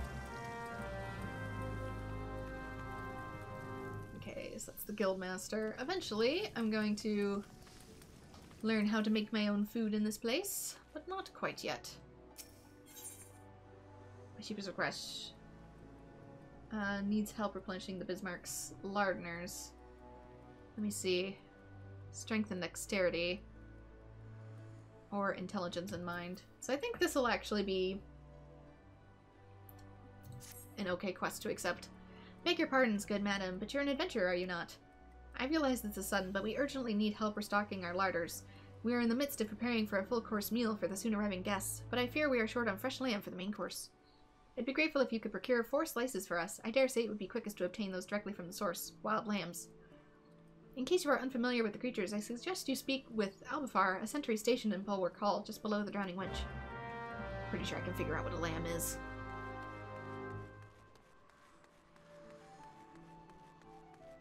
Is it gonna be over here?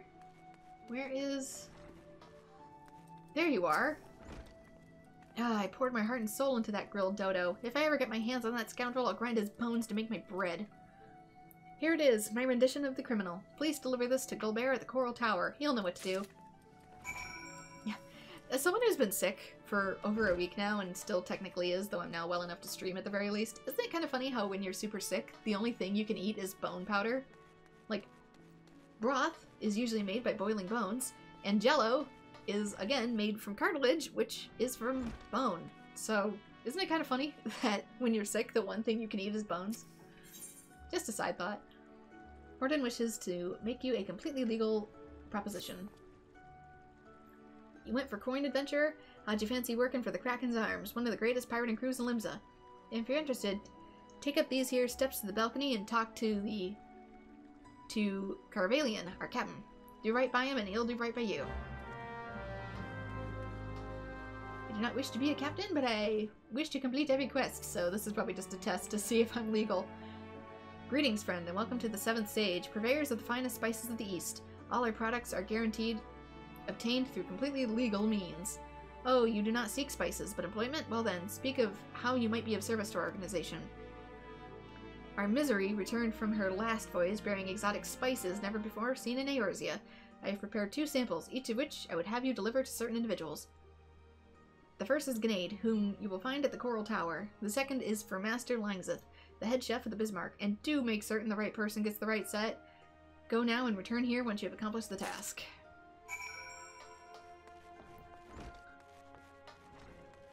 I might also eventually turn the brightness up, which will wash things out a little bit, but it'll also be easier to see on sites like YouTube since my screen is better than YouTube's processor. Welcome to the headquarters of the Yellow Jackets, the keepers of the peace here in Limsa Lominsa. Is there aught I can assist you with? A sample of spice courtesy of the 7th Sage, you say? There's no mistake. This is fire sand, the kind used by the Garleans besides. Quite intriguing. Very well, we will consider placing an order. Oh, you thought you had brought me spice. I see you're not familiar with the Cavalinisms. For the sake of convenience, he uses the word spice to refer to literally anything he has procured on the high seas. Lest you worry, the man isn't engaged in any activity that is considered piracy. Far from it. Think of him as a trader, a heavily armed one, who represents Lominsan interests in the eastern lands. Seeks help with a growing problem. An alarming number of citizens have gone missing as of late, though I do suspect you've already heard the rumors. It is essential that we ascertain for their safety. In this end, I have prepared a list based on reports from our citizens. Would you be so kind as to deliver it to my colleague in Bulwark Hall? Nidalika is her name. My thanks in advance, friend.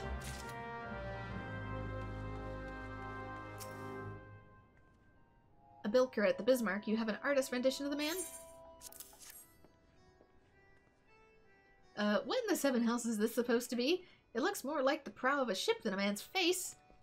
Look, we'd like nothing more than to bring the offender to justice. 'Tis our duty, after all. However, we need a little bit more to go on than this piece of art. It would be easiest for all involved if Ruma were to come here and answer some questions. Please relay to her as much. Your art is too ugly. We cannot discern who this is. Ho there, adventurer. Curious about the Marauders Guild, are you? Any axe we're swinging needs two hands on the haft, and as a blade, what can make short work of the galley's mast. And it's the kind of weapon our members train to use with deceptive swiftness and all too predictable force.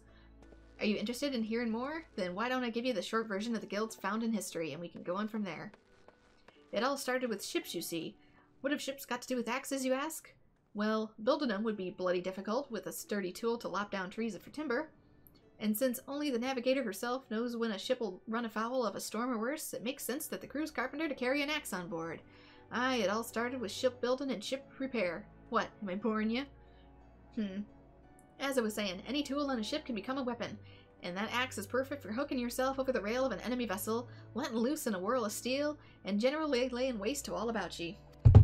Yeah, it's actually true. A lot of weapons, aside from like swords, most weapons actually were originally tools for like farming and whatnot. As more seafarers took up the axe as their weapon of choice, so did the bloody art of the marauder begin to take shape, specifically among pirates, where starting a skill decided your place in the world. With an eye to assembling crews of battle-ready raiders, the pirates started teaching the proper way to wield a chop and blade for their new recruits, and that's how the Marauders Guild first came to be. But once the Gladian Accord was signed to unite the Maelstrom and the pirates against the Limsan enemies, the whole game changed. The Accord itself was a dismal failure, of course, but the Marauders Guild was never the same. It was taken over, reconstructed, and purged of its pirate elements. It's been reborn as an institution dedicated not to but the teaching of axe fighting. The members of this new Marauders Guild weren't no greed-driven cutthroats, neither. They were warriors that sought to use their martial prowess for the good of society. If mastering the axe is your heart's desire, then you'll find no better arena in which to practice your swings. Think it over, then let me know if you fancy joining our ranks. I have a feeling you'll be seeing more of you. So there we go. We can now officially talk to him. You've decided to swing an axe with the Marauders then, because we need to get our jobs going. We're technically already this job, but you'd be doing this quest regardless if you wanted to take up the ways of the Marauder. Lauthotha wishes you to reaffirm your desire to join with the guild. Alright then, all that needs doing now is to speak with the Axe Master himself. Sounds simple. I've seen folks slink out the door rather than put themselves up the path of that unnerving glare. The bloke's right there in the middle of the room. Wyrnzoen's his name. Put some steel in your spine and look him straight in the eye when you talk to him. Good fortune to you.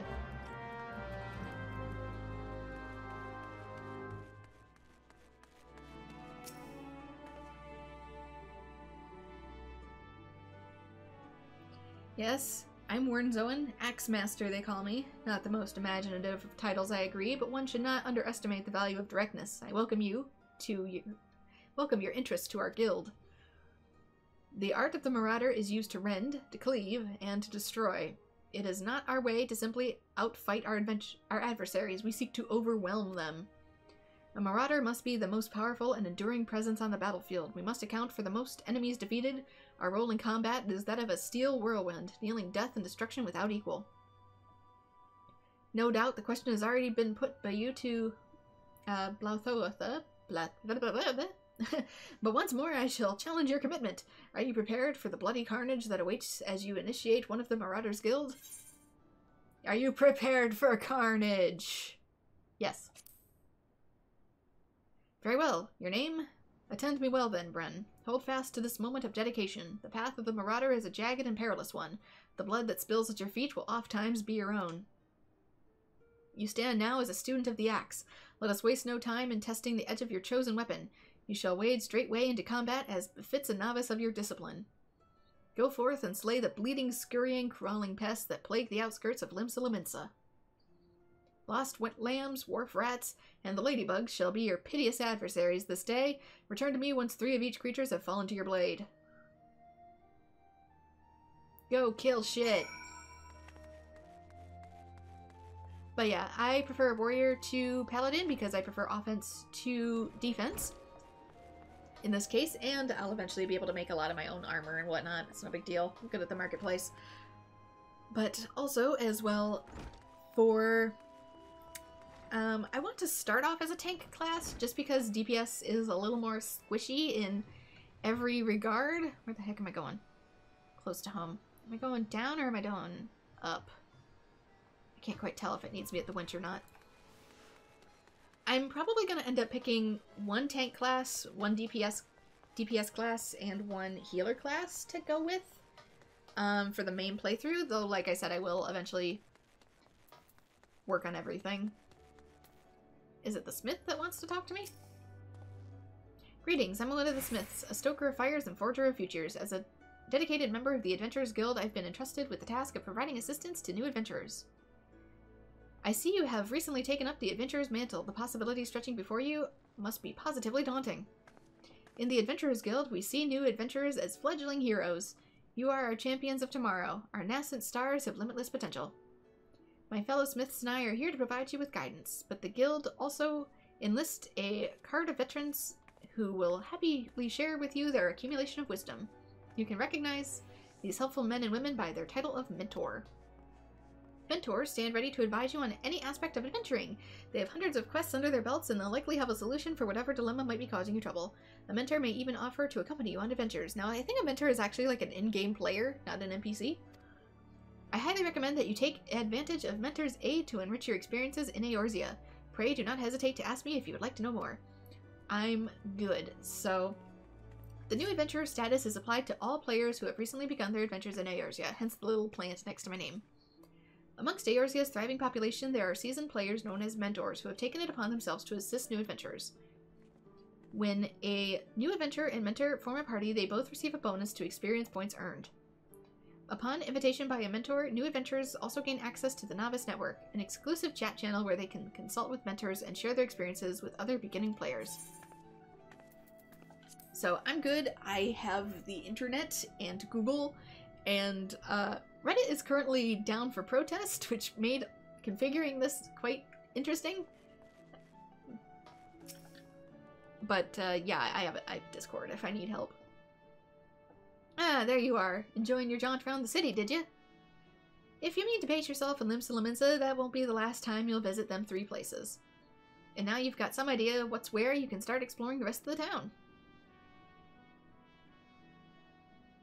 You've shown a good ear for listening. Stick with old Badrian and you'll go far.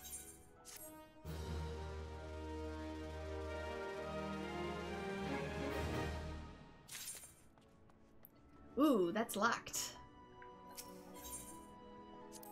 The Summerford is locked because I need to be level 4, which means go do other random quests and stuff to get that level up. Shinobi needs your help to prepare a treat for Badrian. These days, poor Badrian's so busy looking after others, he hasn't been able to look after himself. He deserves something for his efforts. Whenever he's in his cups and starts speaking of the old days, he never fails to mention Aurelie. Aurelie? It seems he and his mates used to eat the creatures on occasion. It's obvious he still has fond memories of that life, so I'm thinking of a few Aurelia umbrellas might do something he'd appreciate. Could you help me by procuring 4 of them? If you're willing to help, speak with Kindrael by the Aft Castle. Words. She knows where various wild beasts congregate. So that's a killing quest. Glory days. Anything else in the upper levels? I didn't attune with this, did I? Doggone it. Can I not warp from here? could have sworn. Maybe it's only from 1 to 1.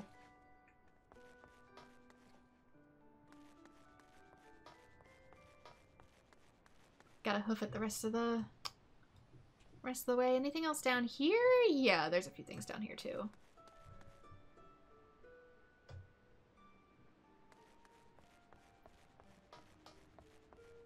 Don't mind me. Might be kind of a pain in the butt as I get used to remembering how to play video games.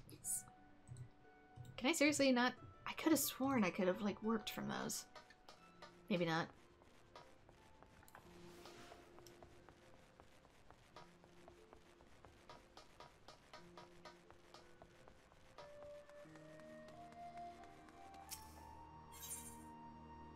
Okay, now I can warp 2 different ones. But I have to actually like, physically be here. Got it.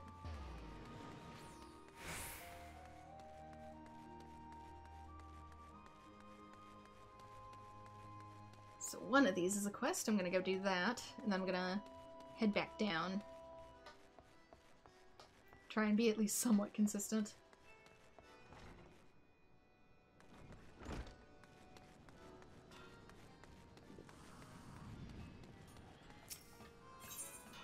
Let's see. Has a simple yet profitable task for an interested adventurer. The rats in the wharf. Are you in need of some trifling task to pass the time? Then I have the job for you. Madreen is offering a reward to any adventurer who slays at least 5 wharf rats.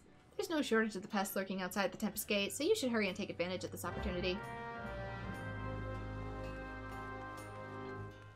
And I'll probably need to do that to eventually start my smithing work.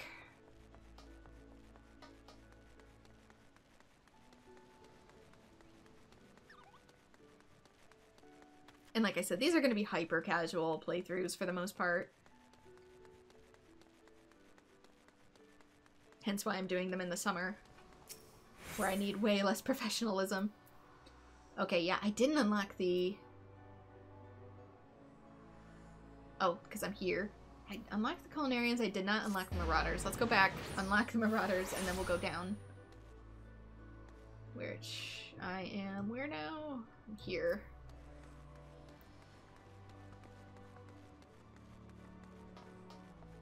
And yes, I need the map. I'm directionally challenged.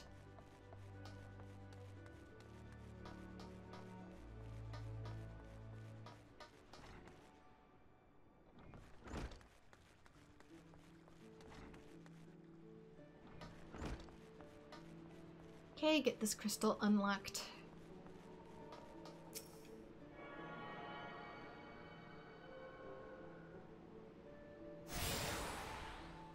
There we go. Now I can warp to that one. Let's head... Is there anything over by the Arcanist Guild that I need? No. Oops. No. Strange. A lot of it's pointing to the upper decks, but I don't see it on the... That points to the lower decks. Where do you want me, game? Actually, there is something in the Culinarians Guild.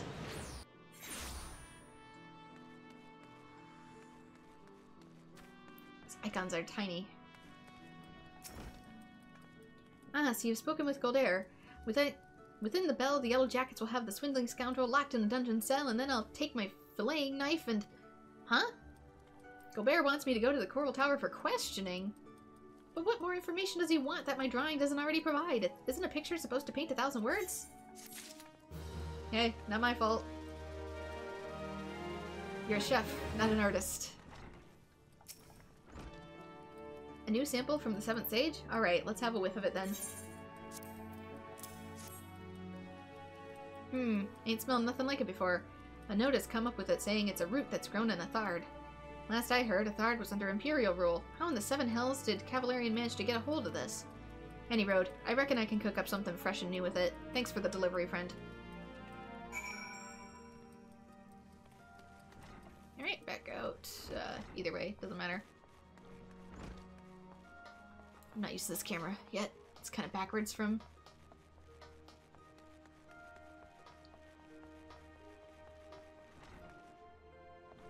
what I'm used to.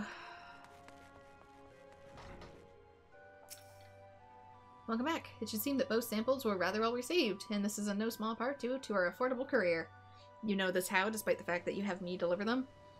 'Tis unfortunate, but notoriety accumulated over the course of the years does not fade overnight. There are many still who are hesitant to do business with savage pirates. Yet the old days of piracy have passed, giving way to a new wave of opportunity. My crew and I have decided to embrace this wave. With the Admiral's blessing, we'll engage in a form of trade with Galarian ships. Everything we do, you may rest assured, is within the law. Achievement unlocked, Storyteller. Congratulations, you've just received your first achievement. Achievements are earned by reaching certain milestones during your adventures in Eorzea, and there are achievements for just about everything, from leveling classes and uncovering locations to defeating enemies and earning gil. There are also rewards granted upon attaining certain achievements. Some of these include rare weapons and armor, others include titles, which can be added to your display name to showcase your greatness. Basically, do quests. Unlock stuff. Unlock extra stuff. Okay, anything else in here? The Bulwark Hall. I don't know where that is. Is there anything with this? Don't think so. That's killing rats. Oh, there's something there.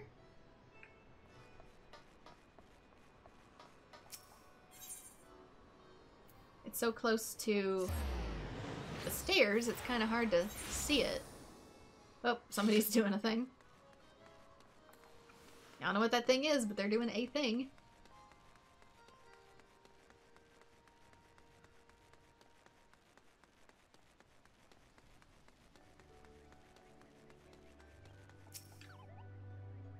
Bodrian actually likes Aurelia umbrellas. God, I've never even considered trying to eat one of those foul things.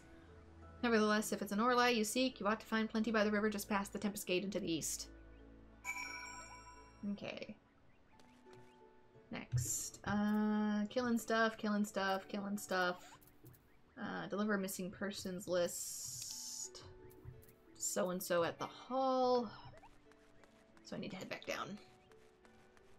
Oh, and the Moogle is where we receive our mail. Greetings, tall one. I'm a delivery Moogle, Poopo. Oh, I know what you're thinking. Moogles are supposed to hide in trees and avoid contact with outsiders. Why ever would they agree to carry about letters?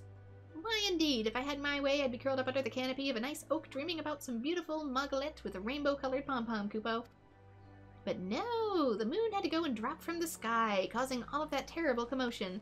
Aetherites were shattered and link pearls rendered useless. For moons, the poor wingless people of Eorzea had no way of communicating with each other, beyond screaming at the top of their lungs, which no one really approved of, Kupo.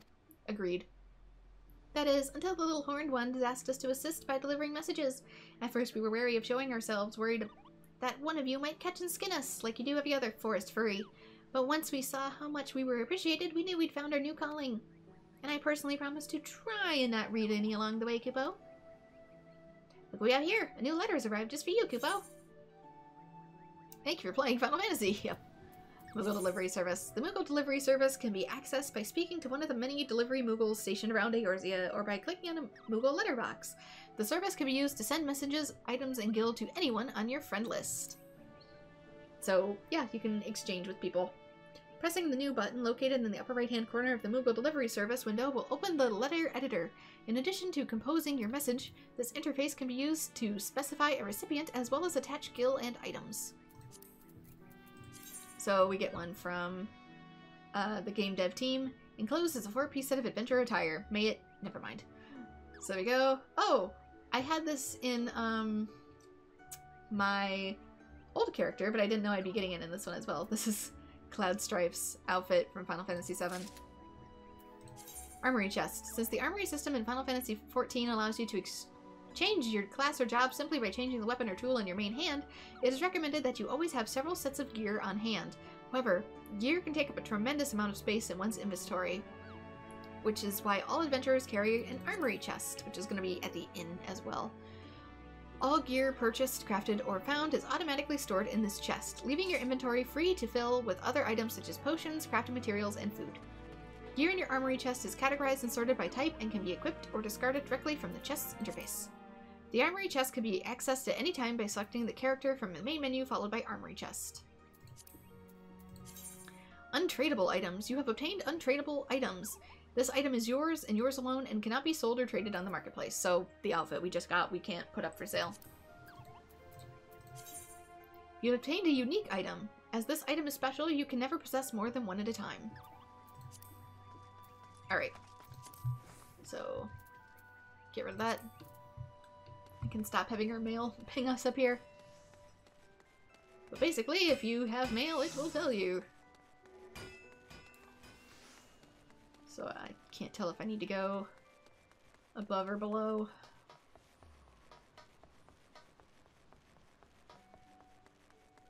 Probably below. Okay. I don't see it in here, so where is lift attendant?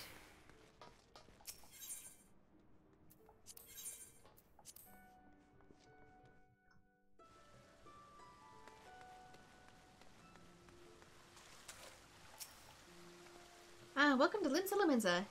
If there's aught you would like to know, feel free to... Huh? You've got something for me, you say? A missing persons list. I'm not sure I follow. Oop, dang it. Yep. There we go. Thanks for bringing the list. I'll be sure to memorize these names. If any of the missing persons reappear, you can count on me to spot them. Most folk enter the city via the Zephyr Drift, which means they must pass through the Bulwark Hall. That's why I'm on constant watch here, and undercover to keep an eye for suspicious activity. I've been doing this for so long, I've become a pretty good judge of character. If there's shady characters lurking about, you can rest assured I can pick them out.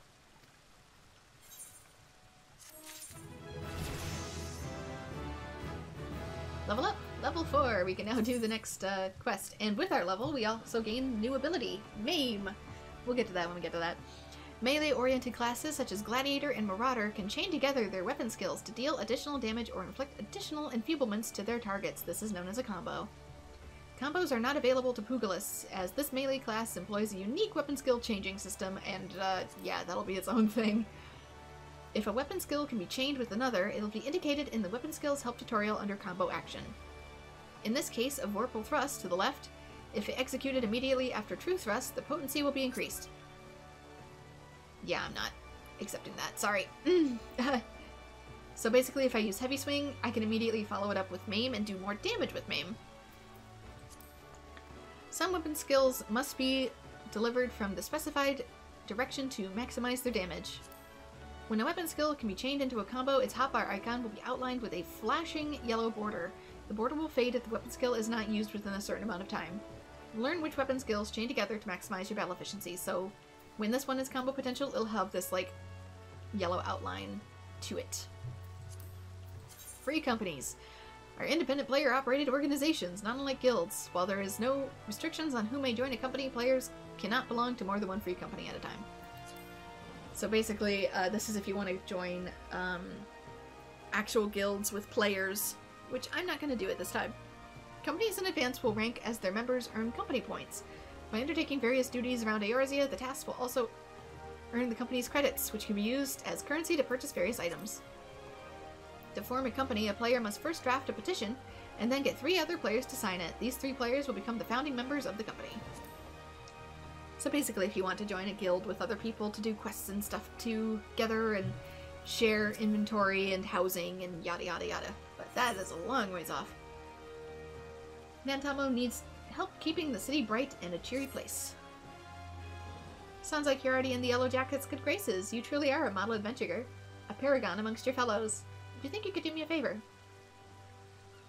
You see, I'm supposed to go and fill up all the steel lamps with oil so that they'll stay lit throughout the night.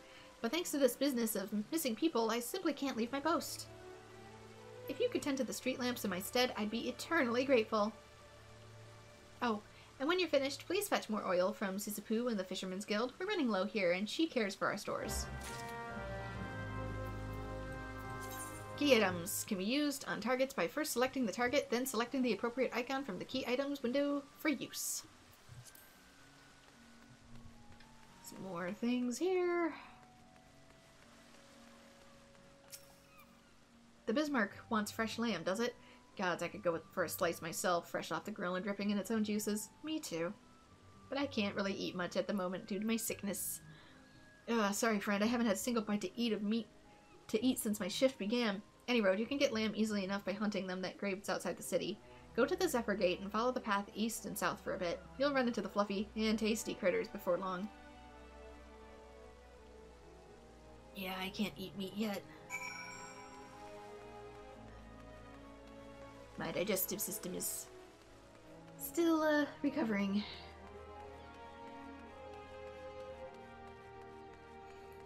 Can still only eat porridges and jellos and skinned fruits.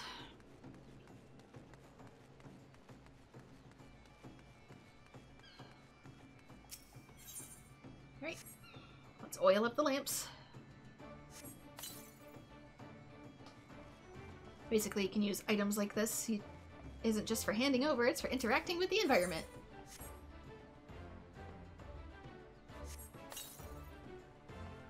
There was one behind me, wasn't there? I see it glowing.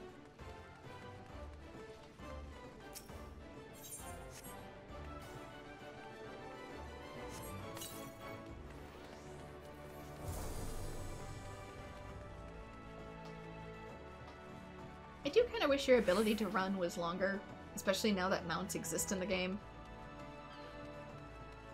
Or at the very least, don't restrict it in towns. I can see it being restricted in places where there's battle, but not in safe zones. Unrestricted in safe zones.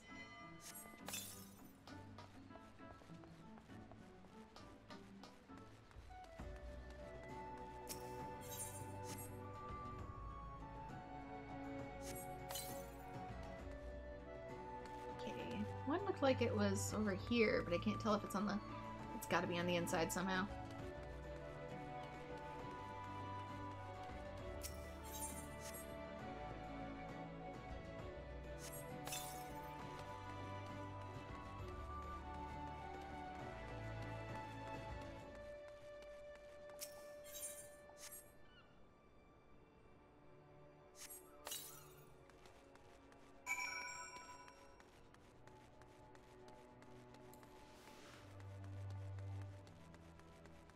Guessing back up top? Kinda hard to tell at times. No, it might be more fishing district area stuff. Oh yeah, that's lower levels. Let's stick to the stairs.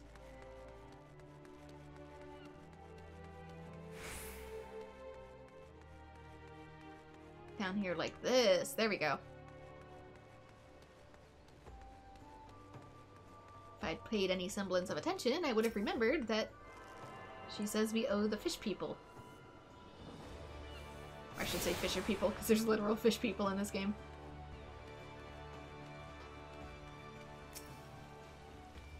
You're doing what? Oh, what am I good to do with that girl? She has the nerve to ask me for work, twaddling tripe about her savings, only to foist it on the first adventure she comes along? Being young and pretty does not give you license to shirk responsibility. Aye, she'll get her oil all right, and a piece of my mind to boot.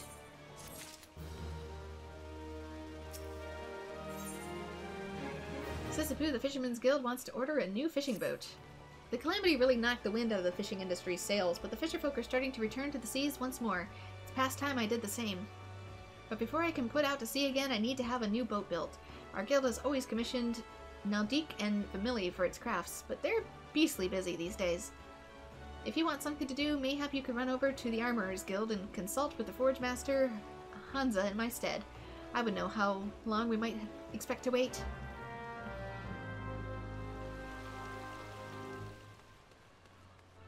Okay, where's that want me?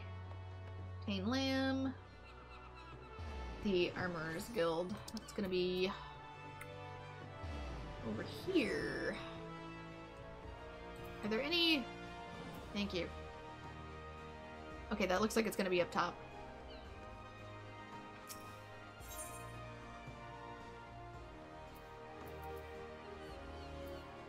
Yeah, here. Get ready for lots of running around. Like, an obscene amount.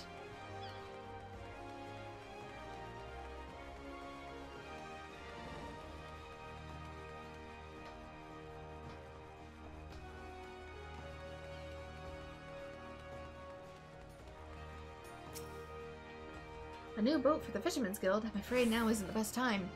See, we've recently taken on a commission for the galleon. This task alone has our hands full. But look, I'll see what I can do. The Fisherman's Guild has long been one of our best clients, and I'd be loath to disappoint Sisyphoo.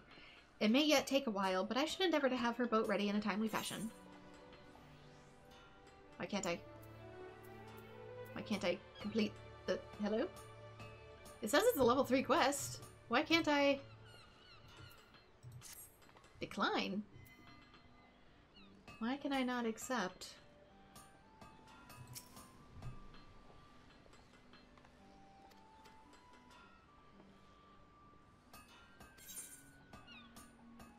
Back in water. I cannot accept this. Why not?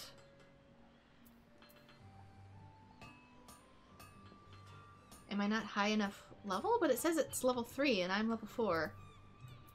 Maybe I need to do, like, main quest first. In which case... That's weird. Maybe I can't do it until I get some of these other things done. It's usually only grayed out like that if, you're not high enough level to accept the rewards. Which they'll stay there for us, but... Yeah, Hawker's Alley is the one that I'm... Is that the only one I'm missing?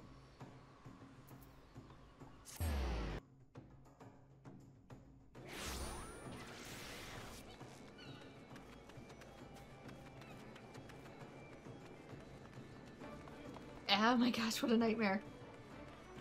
All these names. Okay, there's right there. Can't run yet.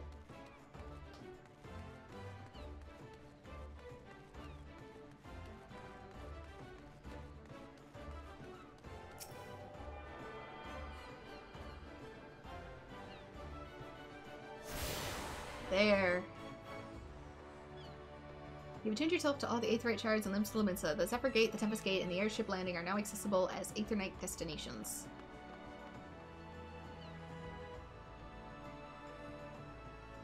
Basically, we can access more of the city. So...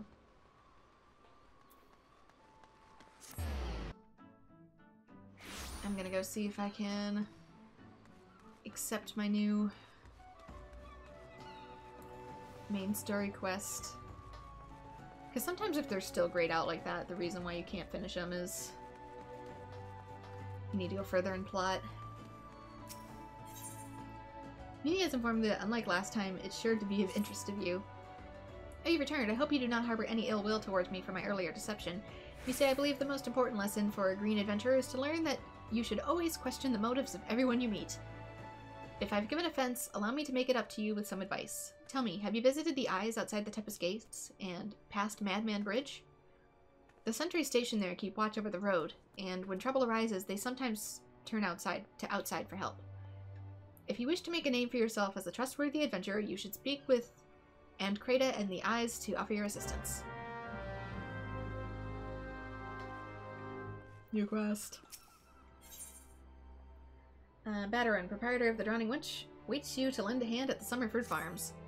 Still in Limsa, are ya? How'd you fancy a trip outside the city walls? I'd like you to visit an orchard by the name of Summerford Farms. Ever heard of the place? The owner, Stalwern, is an old mate of mine. He's got himself a crew of mostly reformed pirate types, and if you can believe that, and has been trying to bring a writ of life back to the fields after the calamity ruined the soil. That is a name, isn't it? He mentioned needing another hand or two, and your name sprang to mind. I gave you a gloating recommendation, so make sure you work and impress the old bastard. You need directions? The place ain't too hard to find. Just take the Zephyr Gate out of the city and follow the road northeast. And that is why I don't bother censoring the chat, because one, I'm pretty sure I have the profanity filter on, and two, people are just gonna people.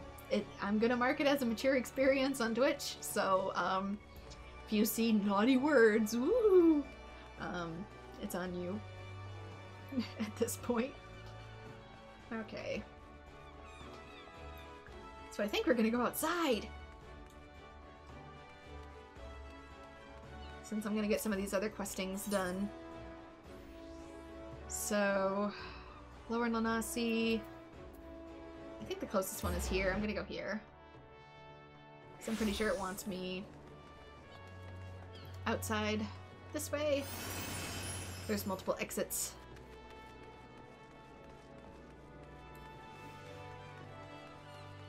Eventually we'll be able to teleport out too, but for now, both due to our limited budget and because of questing, we're gonna have to hoof the whole thing.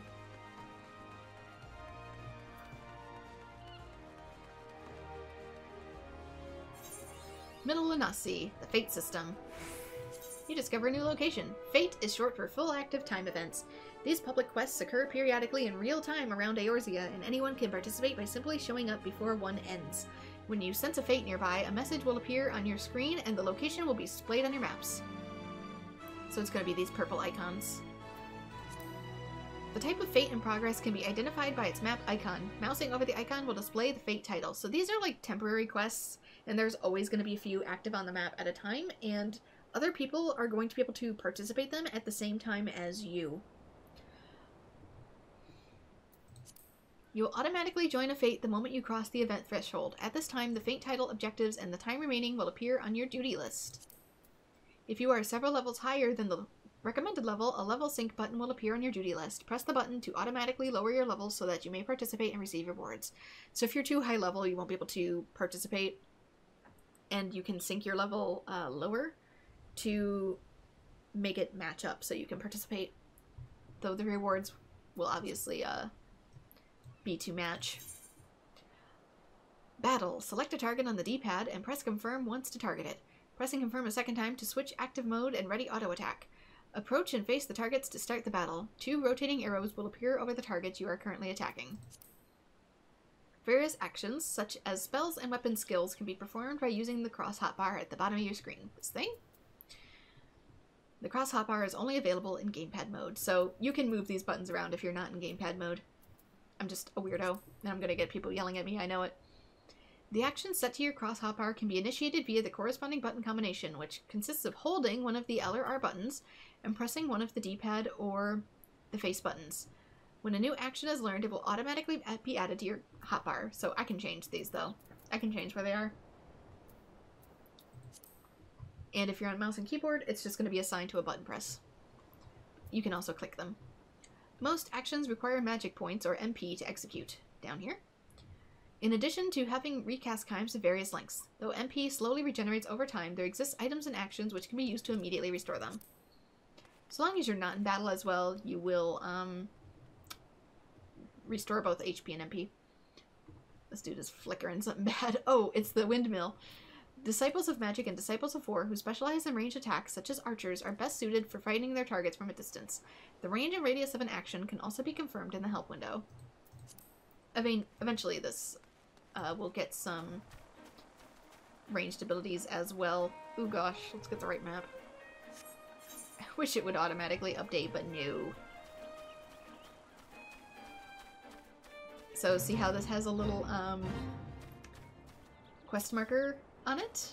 These are the rats we need to kill. So there we go. 1 down, experience points. In the event multiple solo players attack the same target, the player who attacks first will always receive 100% of the experience points and items dropped. The players who follow will be awarded based on their contribution to the battle. If you see a fellow player and need it, do not hesitate to lend him a hand. So basically hold R2 and press B for the regular, and then once the timer is filled, press A to do the combo. Binding items. An item you have equipped is now bound to you and can no longer be traded or put up for sale in the markets. Most items can be sold and traded freely before they are used in battle, crafting, or gathering. This is true regardless of whether or not they have been equipped. However, performing one of these 3 actions after equipping a new piece of gear will bind the item to you, preventing future trades and sales to other players. Basically, items that you use in battle can no longer be sold in the marketplace. So once somebody uses it, it's theirs.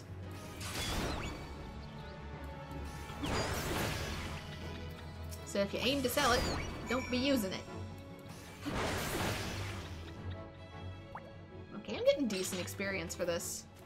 I'm gonna do most of my leveling off stream. especially once I get access to dungeons and stuff.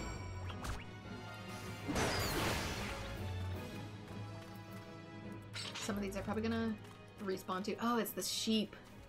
It's the sheep in the do not mess with the big boy. That is level 12. You will die. We participate in the fate.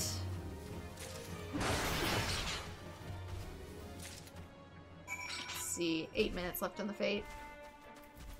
1, it's part of our duty, and 2, if we kill the lambs associated with the fate, we'll get extra experience.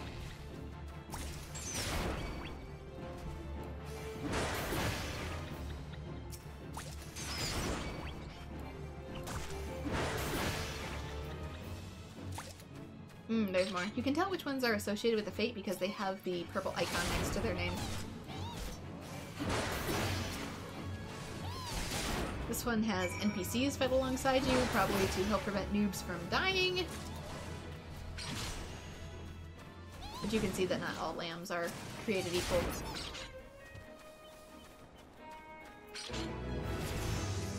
Ah, there we go. If you kill enough enemies or the timer elapses, the fate will be concluded. Now, whether it succeeds or not is another thing entirely.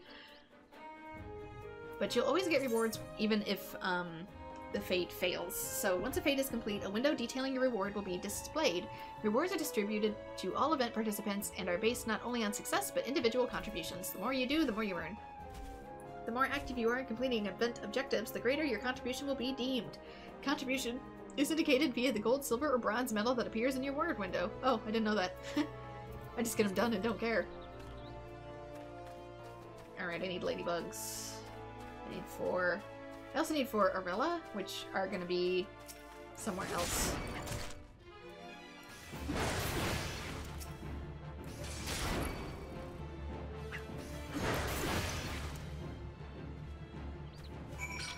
Alright, slay ladybugs, that's done. Is there anything else out here specifically that I need? Let's check the journal. All else fails, check the journal. Glory days. Slay Orlai. I'm gonna put a check mark on that, and that will allow it to appear up here. Attached with making a delivery. Covenant near the Fisherman's Bottom. Alright.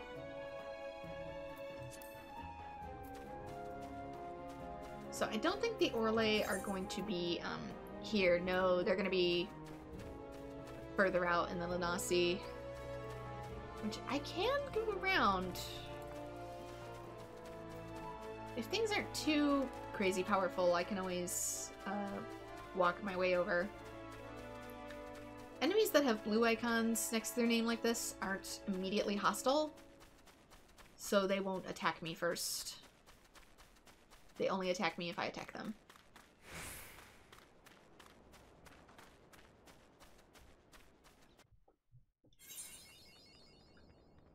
New location.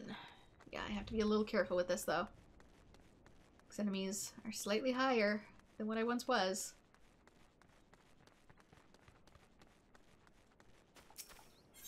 Can I? Oh, I can't do that quite yet, because I'm too low level.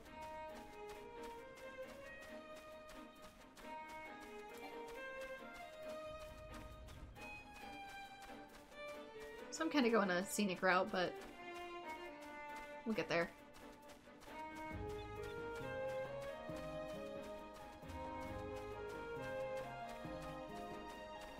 Rather than going to Lanasi and then have to teleport to another end. And more enemies here too. Mandragoras. Enemies are going to be associated with the locations that they spawn in, so you will have to go to various places to find things.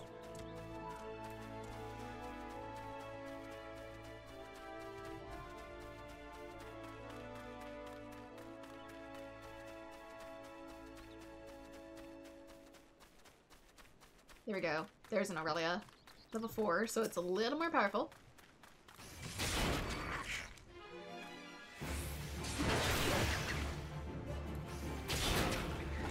Also, the damage you do is directly correlated to the equipment you have, so your level is eventually not going to be enough. You are absolutely going to want to get new gear.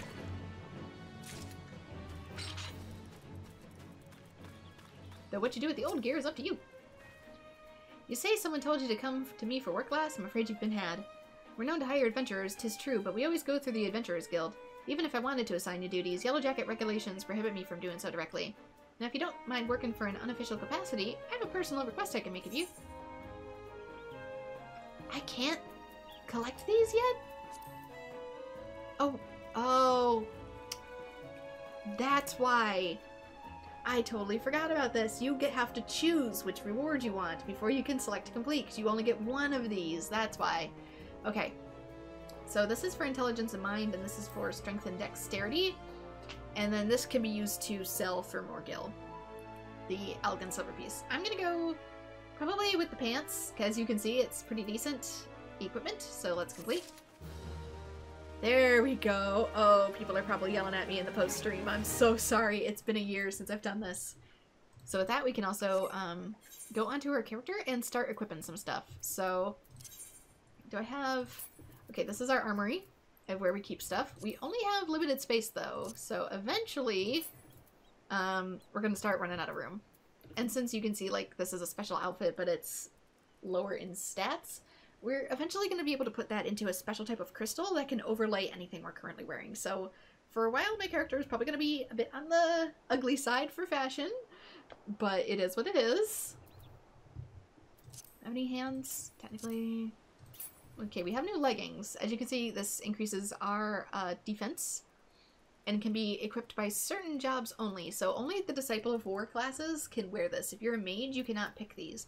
Likewise, if I picked the other pants and I was like a mage, I wouldn't be able to wear the hempen sorrels. So unfortunately, weapons are exclusive to what class you are, and so are various pieces of armor, though it could also be categorized by either war or disciple of magic.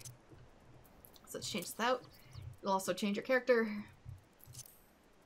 I'm very particular about my fashion, but what are you to do when there's only, you know, so much you can do. Anything for... Nope.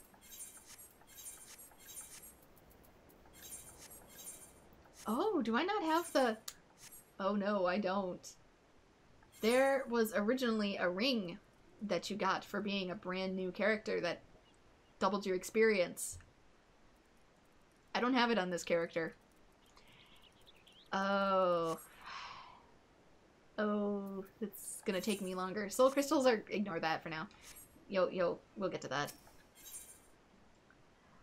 Ancreta, Sentry at the Eyes, Solicitous Assistance. Migranda's head of the Red Rooster Stead. Anox his name. He asked me to bring him some river toad livers, but the mere thought of pulling slimy livers out of slimy frogs gives me shivers. Maybe you'd care to fetch a liver or 3 for me? You can get them by slaying the river toads that dwell around the eyes. So basically, choose the armor set that best corresponds to the character that you are working on. You can get other ones if you intend to work on the other characters, which I do, so I will. But since you have such limited slots, it's best to stick with what you're going to currently use.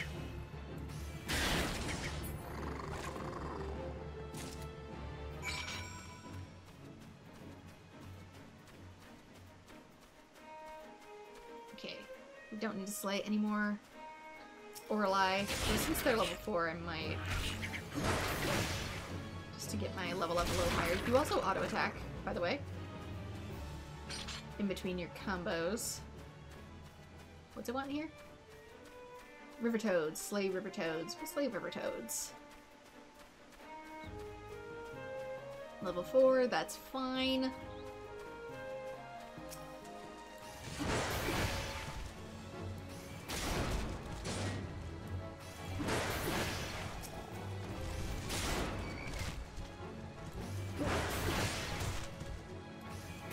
As you can see, we are getting item drops, but we don't need to worry about that for now.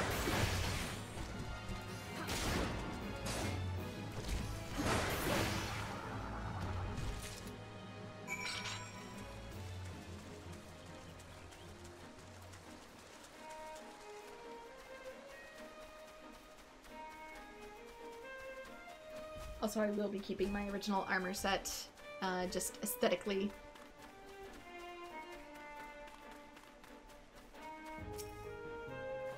Your lifesaver venture. Now, I take these livers to Grand Dame myself, but I just staying up to leave my post. Not to mention, the mere sight of those slimy things makes my stomach turn. Would you mind doing the delivering for me instead? Find old Anak at the Red Rooster's stead, and you can turn over the River Toad livers to Gil. Little ladybug.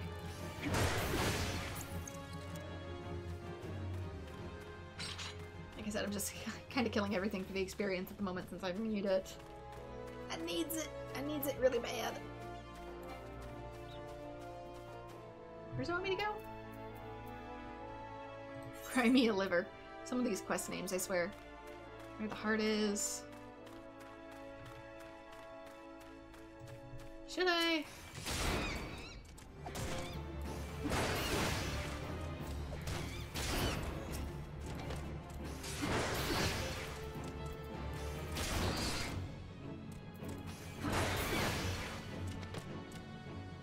Yeah, see, we're really close to leveling up. And your level really determines what you're capable of doing in this game, so it's really important.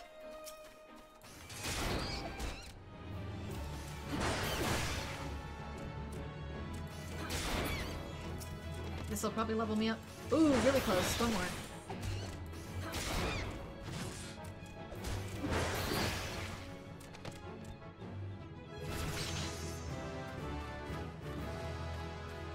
Action learned. Berserk. Which is, grants 3 stacks of Berserk, each guaranteeing weapon skill attacks are critical and direct hits. Increases damage dealt when under an effect that raises critical hit rate, so basically, for a limited time, do more damage.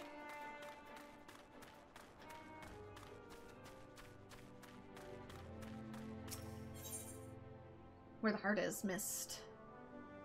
Don't know what that's about. Has information that may interest wealthy adventurers. Mind looking into something for me, adventurer? It may be of interest to you, in fact. I'm told that plots within the mist are to be auctioned off. You, me, hells, even a 12-dam wandering minstrel could purchase their own piece of Lanasi. And upon that plot of land, you're free to build a house for you and yours. You can't tell me that the thought isn't at least slightly appealing, can you? Oh, that's right, the player housing is called the Mists. 'Tis a bit surprising that the Thalocracy has had the time and resources to prepare such an area. What with the kobolds and the primals causing all manner of trouble. But who am I to judge the priorities of politicians, much less pirates, huh? Besides, I'd like nothing more than to own my own home. I've yet to verify the truth of that tale just yet, though. If you've no objections to taking a detour on your adventures, why not head towards the gate to the mist and see if there's a Maelstrom representative who can affirm or deny that these lands have auctions. Yeah. So this is player housing. Which, I'm just gonna live in the inn. Screw managing that. If you don't log in enough, they literally foreclose your house. I just, nah. Nah. I swear, this is the last time I send that granddaughter of mine to fetch river toad livers. You mean these? Why, these are the livers I asked for. Oh, I should have known better. And Krata has been a dainty since she was a wee lass. I regret any trouble that we've caused you. I heard that the new wonders use fresh livers as fertilizer, and so I thought I would give toad livers a try. A farmer can't help but try new things. Nay, he must grow his knowledge as he grows his crops. That's how this farm grew to be what it is. You'll do well to stick around and see.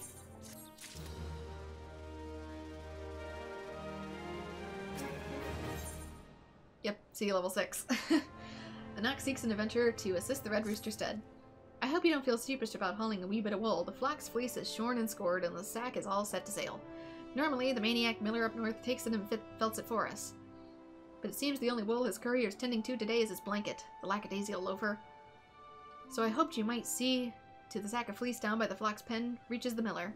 Whitestrin's his name.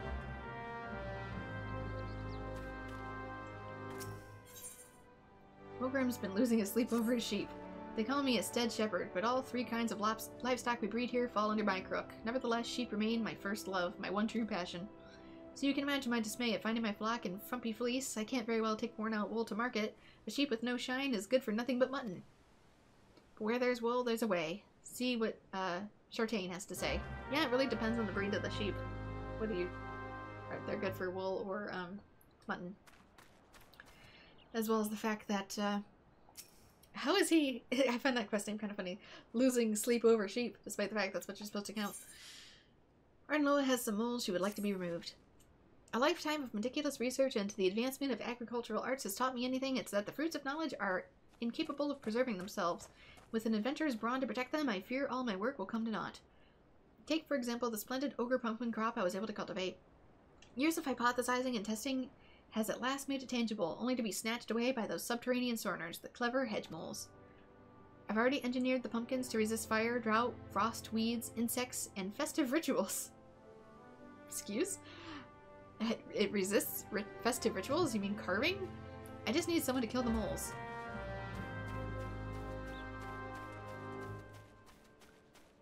So with that, more questing. Oop, let's just jump the fence. Worth noting too, you're probably gonna want to upgrade your gear relatively often, because it's really, in A Realm Reborn, only good for about every 5 levels or so. Mogrim has had these little lambs whose fleece was white as snow, but everywhere the little lambs went, lice were sure to go. Now we're stuck with lousy sheep. In the meantime, it takes to brush one clean, the lice spread to 2 more. I just can't keep up with them by myself. If you could brush 3 saggy sheep for me, we might be able to wipe out the infestation altogether. Let Mogrim know that a sheep are in ship shape once you're finished. This is also why you need to shear your sheep regularly, because lice are a thing. Lice comb, there we go. Which is just a very finely toothed comb. Even that's not typically enough, we need to add a medicine to it. But, you know, this is a video game, so...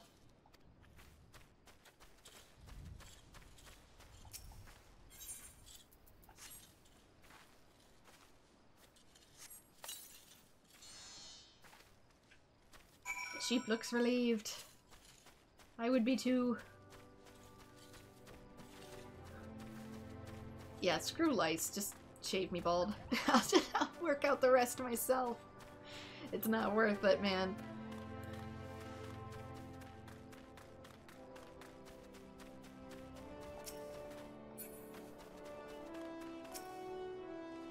For an adventurer, you surely know how to wield a lice comb. As I'm sure you've found, sheep are delicate souls that require delicate care. Truly wonderful wool requires time, love, and tenderness. You must caress their coats ever so gently, listen to their soft bleating in your ear, feel their warm breath on your neck. My dude. Mogrim doesn't know what to do about his doors. They call it the Red Rooster Stead, but make no mistake, dodos are the birds that keep the stead steady. Those sweet and tender eggs, the succulent meat, so long as you remove a doting's poison glands, you're in for some scrumptious and healthy poultry. They're so delicious, I have to remind myself some birds aren't meant to be caged, or perhaps I don't. Talk to ex-papins and see if we can return those exquisite creatures to their pen. Bird herding.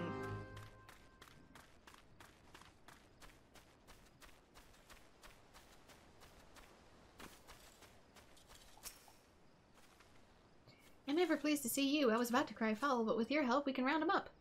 Those dim-witted dodos pecking through the fencing and fled the coop. Luckily they know better than to leave the stead. There's 3 bolting dodos in all. If you spot one, just throw one of these dodo-sized sacks over its head. Once you've caught the birds, would you mind leaving them in the Mogrim's care? I need to repair the fencing before we can return them to the enclosure, you see. Otherwise, they just get right back out. So, should be in these... If you see on the upper map how there's a red circle, it means one of your quest objectives is in this area. So interact with it. Into the gunny sack with you!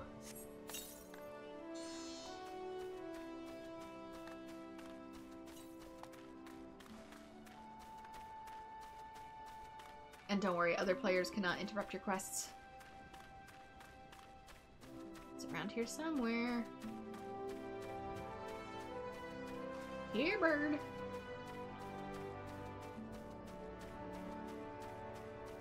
There it is. Although a battle can interrupt this cast, it is the same as a spell cast, so... Will I die if I fall? No, I can't die if I fall. I'll take damage, but I won't die. I remember that now. What is adventure? Ah, yes, the auctions. By order of the Admiral herself, the mist and all plots within are to be sold exclusively to adventurers as to encourage their immigration to Limsa Lominsa, which must make the local residents pissed. Why only adventurers, you ask? Practical necessity, really. Limsa is in dire need of fresh blood, capable, courageous adventurers who will fight her foes and protect her interests. Those who build a home here will have much more incentive to aid us. As for what manner of place the mist is, I think it's best that you journey there and see for yourself. Please direct any other questions you might have to the recruit station just past the entrance. To proceed with where the mist is, you may visit any residential ward within the mist. Which I'm assuming is in here? Yeah, go to a specified ward. So here you can see various wards you can visit. I'm just gonna randomly go in one. Yeah, housing really quick. Each of the 3 nations has established a residential district within like-minded adventurers can establish a base for their activities. Each residential district is divided into wards, which in turn house 60 plots of land each. Wealthy individuals may purchase plots of land on which to build their own estate halls, while free companies may jointly purchase plots. That's another reason to join a free company. You all pay for the house together. Those seek simple quarters may instead purchase a room in the apartment buildings found in each of the residential districts. I'm just gonna live in the inn. Estate halls and apartments can be customized by installing fixtures and placing furnishings. Please note that in case of estate halls, specific company privileges are required for customization. More information on housing can be had by speaking with the residential caretaker stationed at each district. Can I go in? Hidden circle, yeah, whatever. Select. So for this, I will turn the bar on, I think.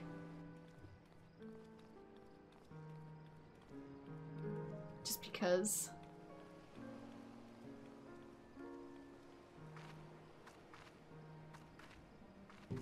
Oh yeah, and there's beaches. With gals wearing swimsuits so skin-colored, I kind of thought they were topless there for a second. Okay, let's actually shrink this down. There we go. Just because people like to talk in here. Greetings, adventurer, and welcome to the Mist. A Lominsian sent to you, say? Ah, that's unfortunate. All Lominsians are barred from participating in the auctions, you see, on account of the fact that they're, well, Lominsian, Admiral's decree. If you find the area to your liking, though, please consider speaking with the residential caretaker. She can guide you through the process of purchasing a plot yourself. Okay. So basically, this is player housing. And you can purchase it and decorate it however you like, although it is very expensive. Am I already attuned? Yeah, I'm already attuned. And there's only so many houses within each server, so yeah, they are given physical locations within the game. It's not just some, oh, speak to the random thing, random person, and it warps you to some, like, Genshin teapot. No, no, no. This is actual player housing. So I don't know if there's any more questing I need to do in here. I don't think there is. I think we might be able to leave. Let me just double check my log. Endless Edelweiss. Whack-a-mole. Okay, I'm gonna pin this, but we are done with this area for now. People like to roleplay in here though, so that's why I'm blocking it out. Even though it's not completely blocked. Leave residential district.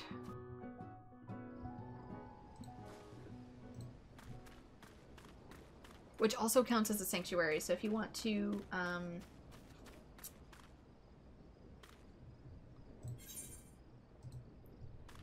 work on gaining additional experience bonus that way, you can. Also, you can only get so much per day. So resting overnight in an inn is gonna pretty much max you out for the day. Which is fine. A hostile presence! Edge moles!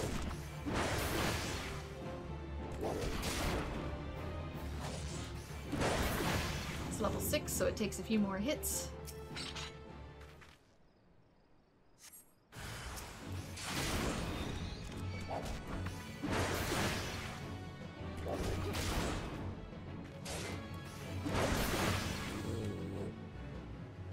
And don't worry, on controller you have access to more than just these bars, you get more. And you can also get it to combine, so if you press like L and R together, it'll open up another sub-menu once I get more abilities, because there's going to be so many more. I just chose Warrior to start since it's less squishy.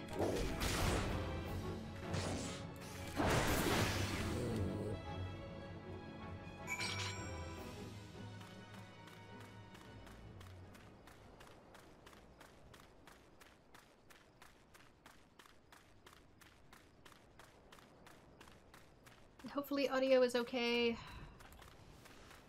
Hopefully it's not being overpowered. I have it set to where it was in my last test, but it kind of looks high. I don't know. Sorry if it is.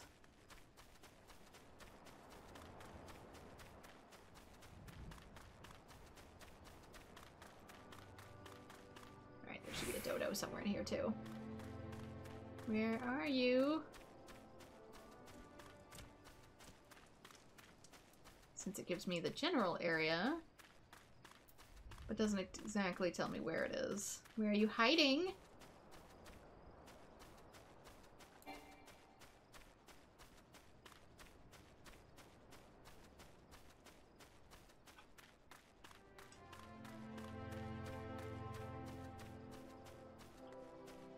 Yeah, see, so how some of the stars are like red and stuff? I think those have to do with like a constellation and whatever too. There you are.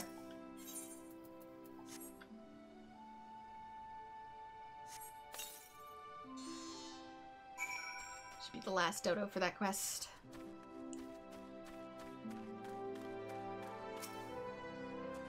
Ah, there you are. What news have you brought me? For the purpose of luring adventurers to Limsa. That's unfortunate, but it does explain a great deal. Looks like my dream of owning a home will have to wait a little while longer. Yeah, mine too, both inside and outside the game. But don't you worry about me. The day will come soon enough. That'd be such crappy accommodation, though. Like, imagine living here and wanting to own a home where you've set down your roots and you're like, oh no, we only give it to people who don't live here. And who are by trade going to exist here, like, maybe 1 week out of the year. Yeah, that would suck. The residential district Ethernet for the Mist can be accessed through the Dimension Aetherite. Basically, it's all vacation homes is what I'm getting at. Which is extremely unfair.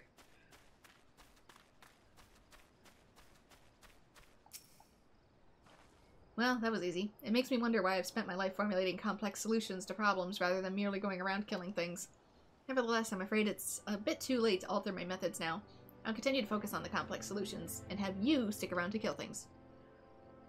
What hubris, what arrogance to believe that I, one woman alone, could overcome the unfathomably vast and profound mysteries of nature. But with you here, I'm sure we can do it. Yeah, certain HOAs and stuff on the eastern coast I'm very interested in, because they make it so you have to own like certain farm animals and stuff to live there. And they do that on purpose so people from like New York don't just buy up all the property as vacation homes and then they just sit there with dead towns, which is unfortunately a real thing. So yeah, not all HOAs are actually bad, guys. They serve a purpose from keeping the ultra-rich from buying and hoarding everything. Arnola is a bit in a tight spot. Or to keep it from getting too unruly.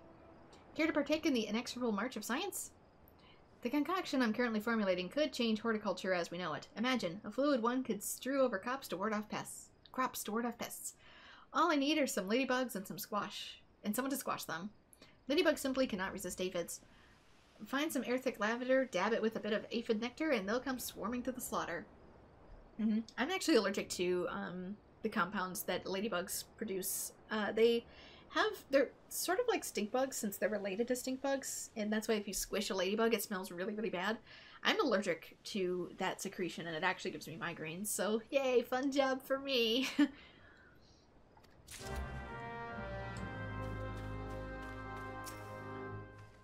I heard everything. Hand me the dodos. Here's your birds.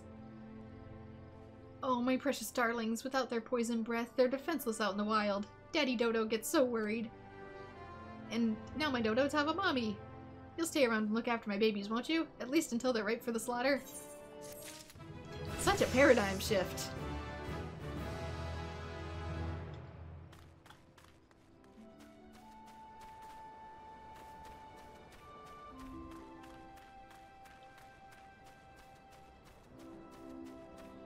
But that is true, if you raise animals for meat, you can't really get too attached for obvious reasons.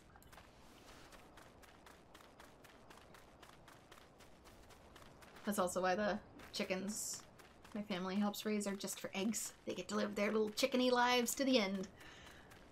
Happy, fat, and content. Alright, lavender. Aphid nectar, was it?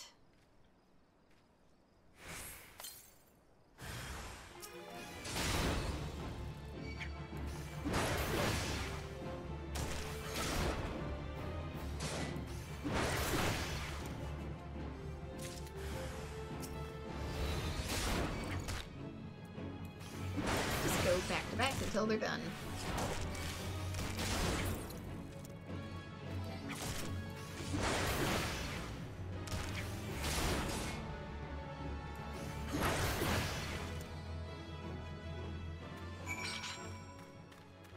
Right, got that bug viscera.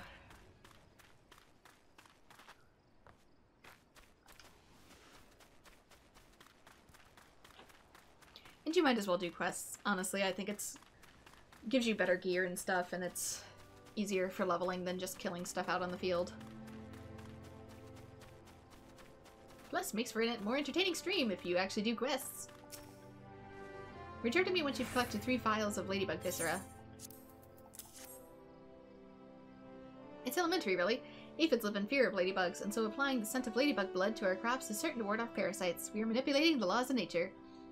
Of course, we could have just let the ladybugs go on defending the crops, as always, and not smash them for their viscera, but I hardly see the science in that.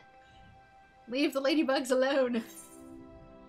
Alright, gloves. Pick what you want. I want Disciples of War. Obviously, there is one for all classes, but there's going to be chances for more of these, so complete. Good to our character. We got, can I not? Oh, they're level 8! I can't wear these until I'm level 8. We'll hang on to these for a little bit.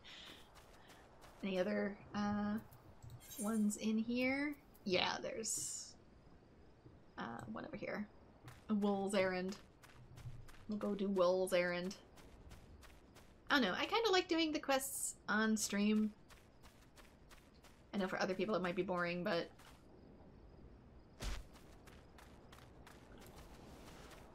there probably exists a plethora of other channels already that only do the main story quests, so showing actual gameplay for a game that will not exist forever is, to me, kind of its own treat. Really gives you a better idea of how this game was.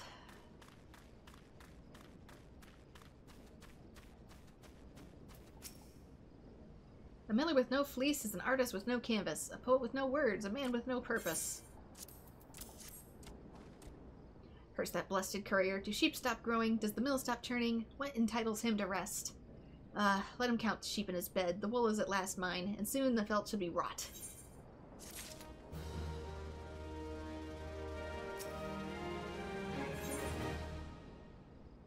Miller of the Grey Fleet requires the help of an available adventurer.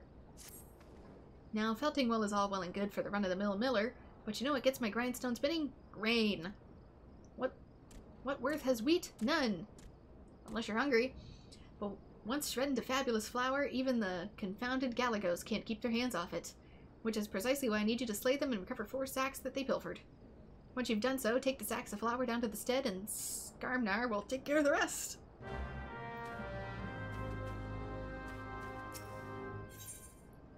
Loudtrace wishes to check for any trouble that might be milling about the Grey Fleet. Breathtaking, is it not? Proud sails turning, rugged gears churning.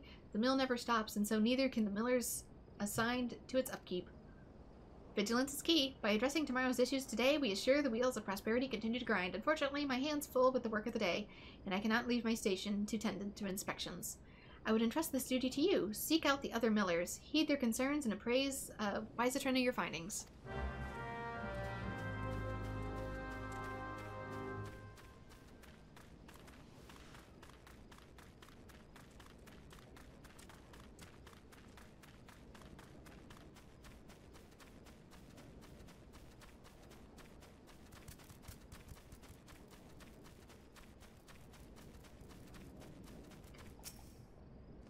Ah, the mill's fine. We'd be wiser to concern ourselves with the grubby scavengers that rob us of our yield.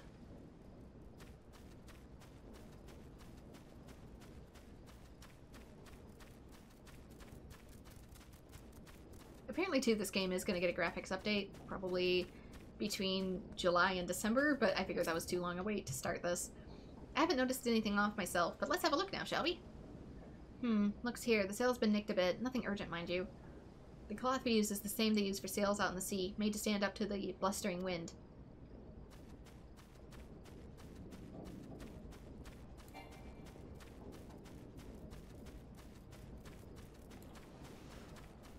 Right, let us sprint.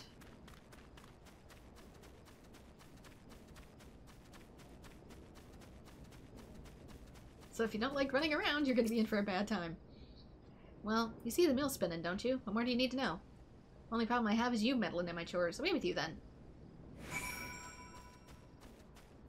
But yeah, since these are undoubtedly going to be longer streams, I'm talking like all day, there's a fair chance I'm going to end up taking breaks in between streams just to like make food and get drinks and yada yada, take care of my health. I trust you enjoyed the tour of the mill. You're impressed, yes? The matter of Eshnu's sale is most worrisome indeed. The matter shall be remedied at once. To delay acting until trouble occurs is to ask for trouble. The Grey Fleet stops for nothing. Full sail ahead. And unlocking quests unlocks other quests, which is why you do quests. The diminutive kobolds are wreaking great chaos on the Grey Fleet. Okay, level 8 pants. Which is, yeah, war magic. The kobold crimes of late give us ample cause for concern. Yet Wisetrin is content to pass them off as a mere mischief-making. He cares more for the welfare of his mills than that of his workers. If only my beloved Mogagrim knew of my plight. I'm certain he would leap to my rescue all the way from the post at the Red Rooster's stead. He often calls me his little lamb, and I'm certain my absence could only have made his heart grow fonder.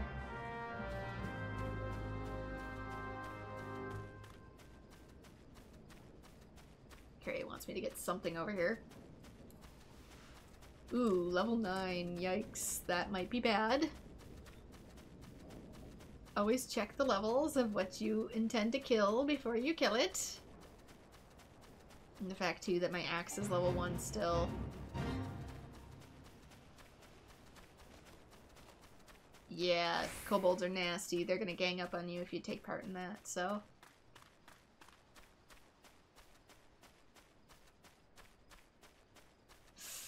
Ooh. See, yeah, level 8. This might be too much for me. Guess we'll see. Maybe not because I'm a marauder, but... if you're playing another class, it might be too heavy for you to start. Good experience, though. Cover the flower. Okay, these ones are tame. So they probably aren't going to gang up on you unless you use an area attack, which I don't have yet.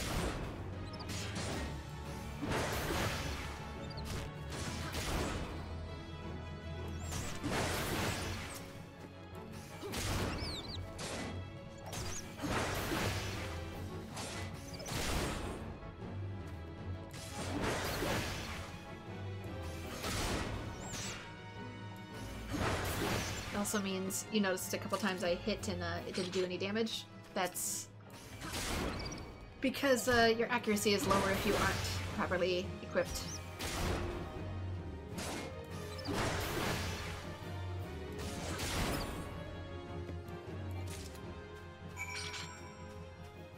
Okay, new quest over here, this way still. So I am really in need of like a level 5 axe instead of a level 1 axe. Brimstone has blocked Brunroot out of blind iron mines. It is level 8, but I'm really close to being level 8. Well, this time we've dug ourselves a hole well and truly. Stuck brimstone while shoveling through the mines, and now the rocks are rife and reek of rotten eggs. The gas grew to be too much to bear. You'll need to clear the earth crystal. You'll need this clear earth crystal if you wish to restore the earth and plug the leak properly. Just mind the sifted clouds brought by the brimstone.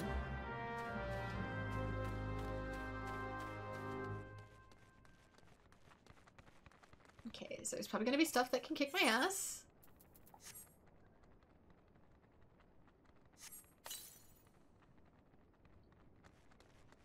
Yeah.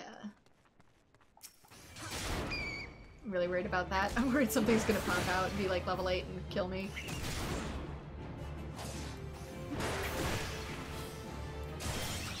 Since I'm not perfectly equipped. Oh yeah, Blood Drain. That's probably for Blue Mage. One of the classes you don't get at the very beginning.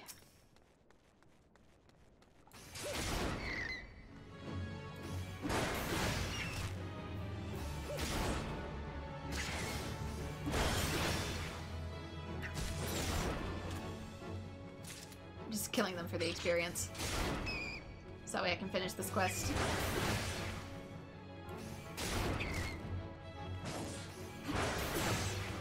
And because I'm kind of fearful of something worse coming out of this. Target not rage. How about now?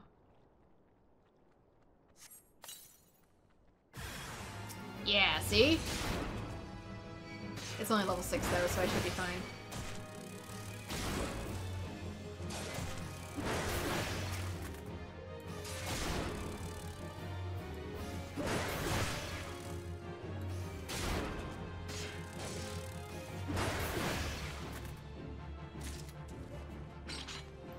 Seriously, only one level away.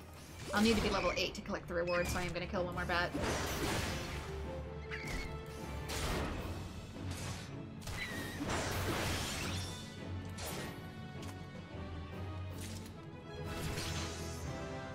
There we go.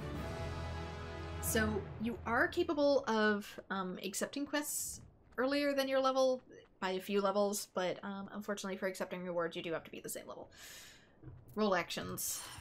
You have learned a role action. Role actions are spells, weapon skills that are assigned to all the classes within a role. Tank, melee, DPS, range, DPS, healer, etc. rather than a specific class. Role actions are learned in the same manner as class actions via leveling, but you only need to be learned once to be able to use them with all participating classes within a role. The role section has been added to the actions and traits under the character in the main menu. Selecting it will display the role actions you have learned. Basically, I learned Rampart, which reduces damage taken by 20% for 20 seconds.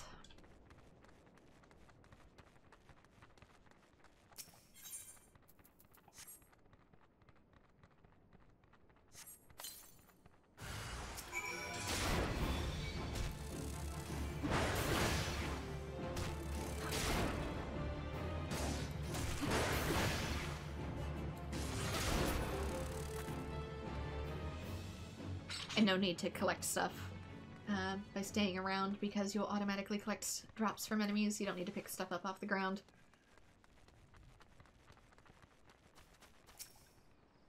Now that's a breath of fresh air.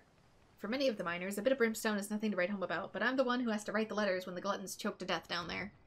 The price of Metal's command in the wake of the calamity will sure make us either rich or dead.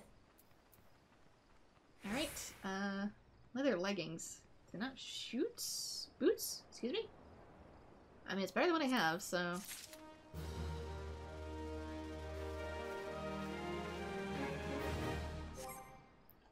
Let's go to character, since we can have some more stuff. It is boots. Okay, so... Increases defense by 15. These are better, so... Let us equip to our feetsies. These are also better. Let us equip to our hands. We're getting better defense. Smacked around a little bit less. And it changes the physical appearance of our character, though eventually we'll get an item that lets you wear pretty much whatever you want on the exterior, so long as it corresponds to class. I think that's still a thing. I don't know. Guess we'll find out. Only certain classes can wear certain gear, etc. But I don't know if that's true of Glamour anymore. I thought they were going to change it, but I don't know if they did.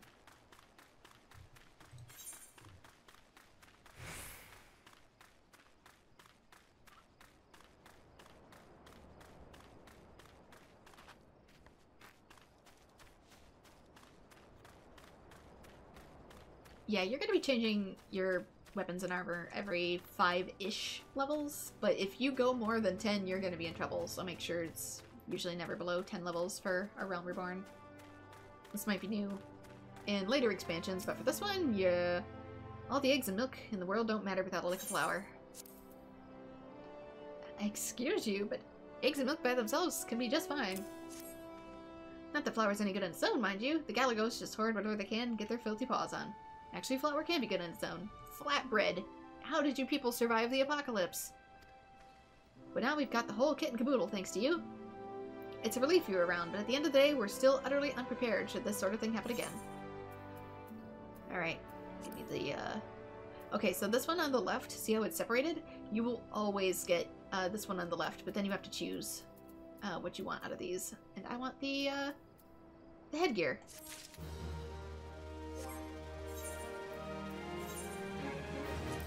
Which I personally find to be quite ugly, so if you do not like your character's headgear, you can toggle it on and off, which in this instance I will because... yeah. You'll still have the effects of it being equipped, but it won't obscure your character's head. Skarner of the Red Rooster seeks an adventurer to serve up some justice. I keep watch of the gates here at the stead, but my watch extends only so far. The stagecoach that is supposed to pull in today never made it past the Blind Iron Mines. Word arrived not long ago that it's waylaid by someone, or something. The coachman is a plucky fellow. If I know Hui Mui, he'll be poking around the mines, plotting to salvage his consignment, but ultimately he's just one man, and it would put my mind at ease if you could go to his aid.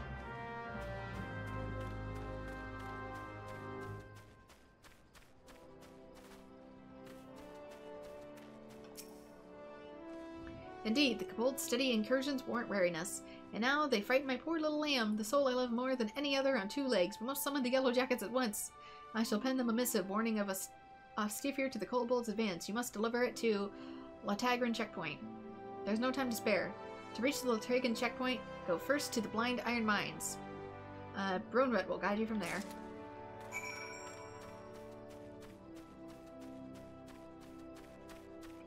Which is... here. This is also here. Okay, so they're probably both approximately in the same place.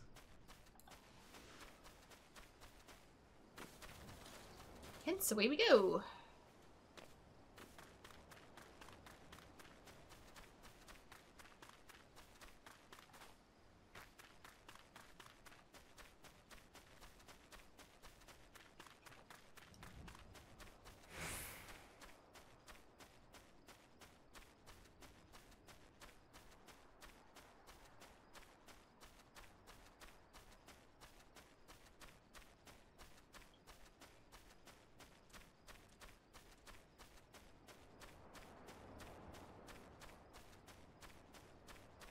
Yeah, they're literally right across from each other.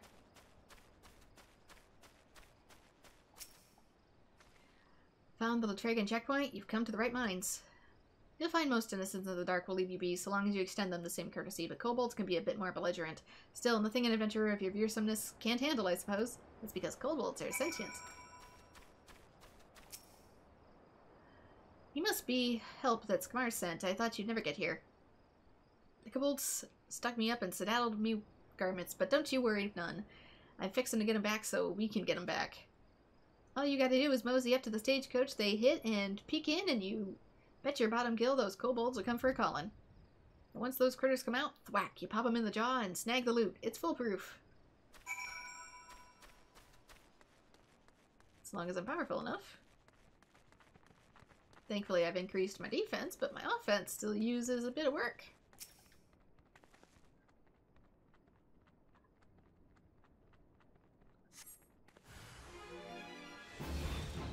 There's one. 6. It's not too bad. Okay, yellow zone. Always stay out of the yellow zone. That's where an attack is gonna be. If you get smacked by that, yeah. You sustain the big slaps. Why are you not targeting the one I wish to target? Thank you.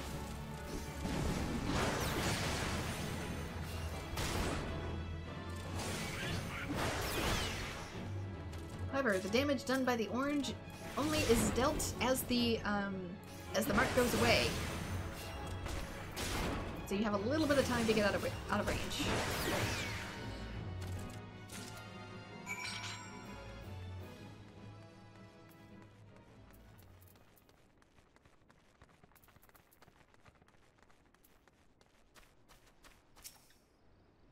You done good, partner. Rounded up enough to bring back to the stead, I reckon. I'll tend to the rest of this here mess. You go ahead and make sure the old Skamara's got the goods. Okay, that's all the way back. So, where's this one? This is going to be the next zone. And this is going to be all the way back, so... Oh, there's so much back and forth in A Realm Reborn. Apparently they streamline it in future patches, but... at the beginning here, it's just one big oof. And the worst part is there used to be more of it. They cut this down. This is the abridged version.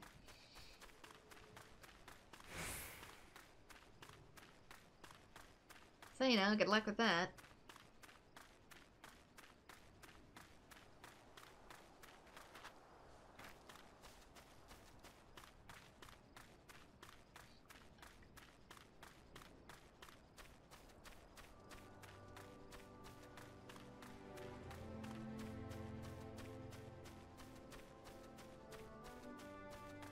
I could always do these half and half too, like do one half being like Genshin and the other half being like Final Fantasy XIV in between breaks. Good to see you return to us unharmed. And with 3 bags, no less. I'm grateful, but I fear this is hardly the last we'll hear of the kobolds.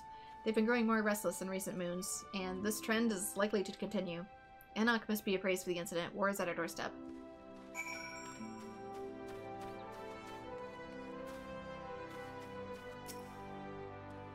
So the kobolds are at it again. Not content with their own territory, the creatures have been pouring forth from the subterranean dwellings to wreak havoc on Lominsian land. But we won't stand for it. Our livelihoods are at stake. Alas, with neither side willing to give any ground, I fear that there may be no peaceful resolution. Okay, and this is one up from what I was wearing, I think. Actually, really quick, I'm going to look at that. Because necklaces can be a bit weird. Yeah, that's actually worse than what I have, so I'll take the money. The level 1 that they give you at the beginning is like so much better than any of these like new ones that you can get. Strength and Dexterity +1, despite the fact I already have that and more on the existing piece of equipment I'm wearing. Enoch deems a confrontation with the kobolds imminent. You've seen it with your own eyes, how the kobolds have taken up arms against us. The mines of Gamoro aren't enough for the native nuisances of North Vilbrand anymore. They've come to claim what is ours. Long ago, our war-weary forebrothers stuck a short-sighted peace with the kobolds. What lay beneath the sea was to be Limsa's. What lay underground was Ogamoro's. Yet what resolved one conflict created another, as the sea cannot fully feed, clothe, and shelter the children of the land. Realizing this, the kobolds tactically condoned the limits and settlement of Lunasi. We shared an unspoken agreement. But now the kobolds aggressively assert their dominion, threatening our very survival. Adherence to a pact is meaningless if it means our demise. It comes time for us to take a stand. Seek the wisdom of Arnloa to learn how. Quest accepted.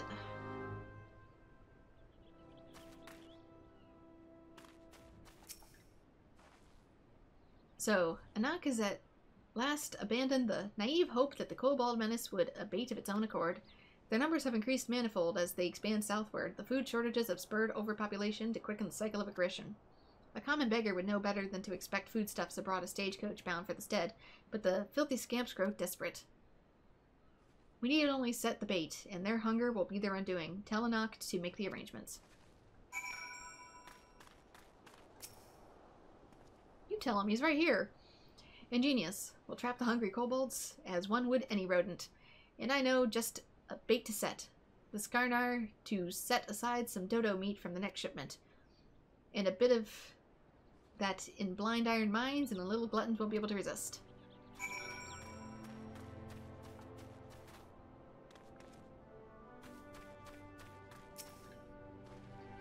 I hand one dead dodo to you, and you kill kobolds for me? A bargain if I ever heard one. Take this over to Quabati, south of the mines. You'll know where it goes.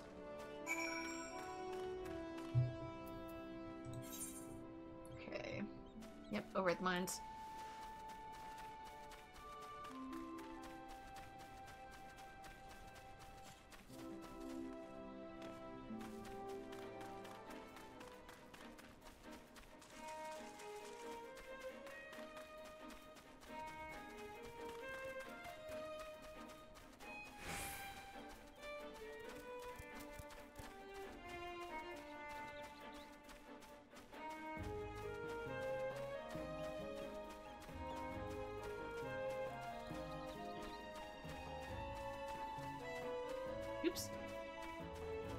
myself stuck there.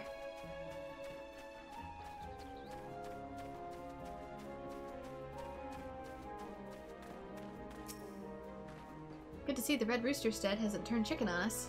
Once you found a good hiding spot, open the crate to the meat nearby. The kobolds will follow their noses. By the time they see you, it'll be too late.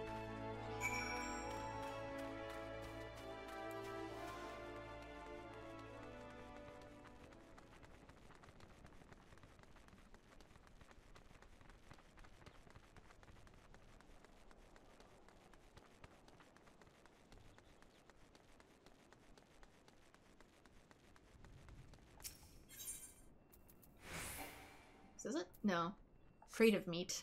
We have different meats. Which meats?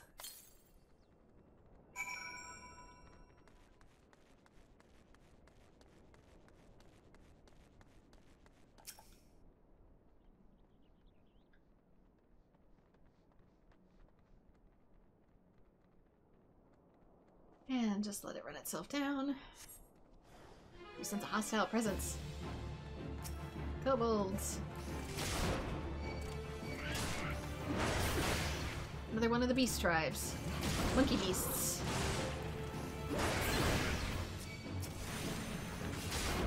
Like sentient lemurs.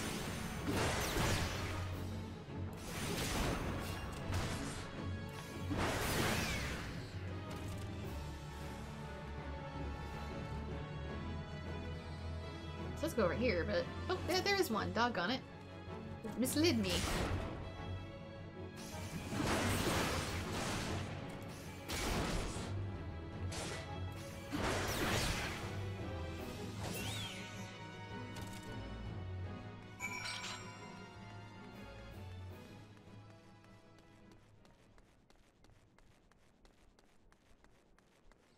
Okay.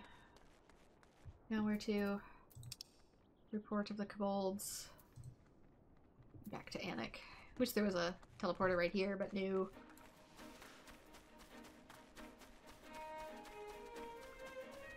Not all towns have crystals.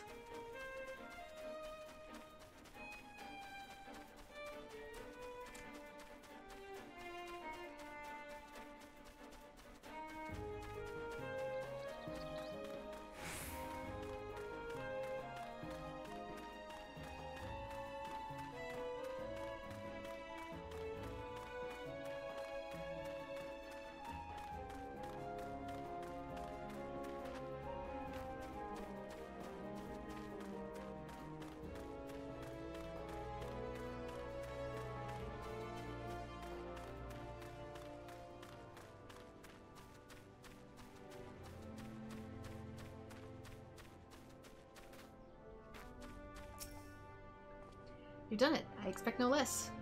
I don't know what we would have done without you, which makes me wonder what we would do once you're gone. I was hoping you'd visit the Drowning Wench and speak with Badrin. It's no secret the Yellow Jackets pay him heed. Mayhap he would put in words so that the Stead might procure their protection. Alright, that's done, that's done. Getting all these done. Probably be best to return this way, since I can get other stuff done in the meantime.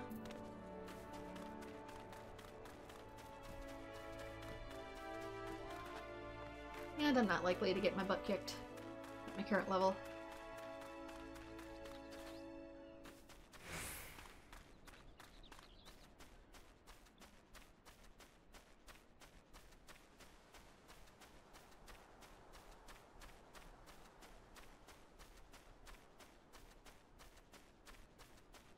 But it's also a ways, so get used to hoofing it back and forth. Eventually we will get mounts to make this process faster, but I don't think we get them until like level 30.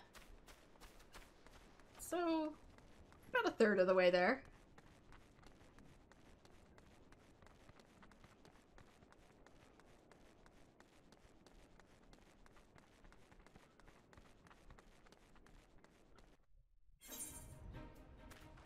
Okay, where is he? They say a messenger through the mines arrives faster than the crow flies from the Stead. It's good to see you.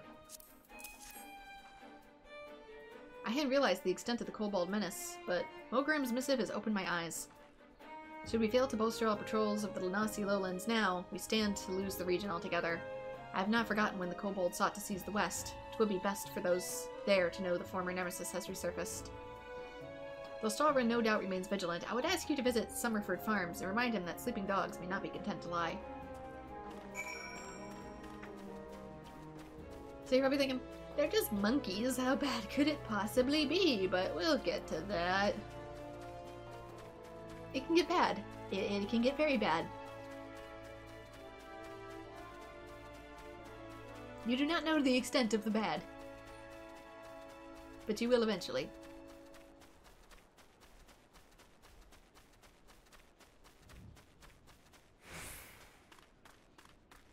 That's a player. I'm like, I have no idea why an airship's there, because somebody has parked their booty there at the gates. I'll do Summerford later. I'm actually gonna finish a Marauder quest to get, like, my new axe, and then I'm gonna take a break. And then I'll come back after I get some food and stuff.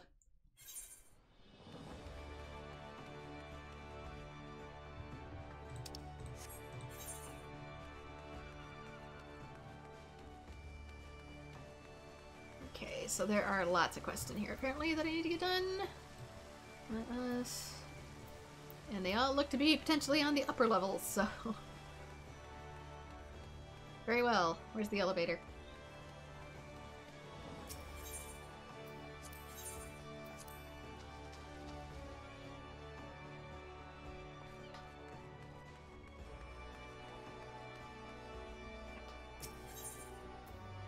Glory days. Shadadbi said that Adventurer might be dropping by to deliver something special? Thank you! Ah, you didn't have to go to all this trouble. This goddamn smell. I haven't eaten a Aurelia umbrella since I was a sellsword. That's the nastiest shit I ever put in my mouth. We tried sprinkling it with salt and cooking it over a campfire, but it was still a little better than chewing on driftwood. Try it for yourself. You'll see what I mean. Okay, new outfit. I don't think I have one of the... Actually, wait. I think I got a new outfit, so let me... Oh, all classes, but it's level 9. Oh, but it's for crafting. Okay.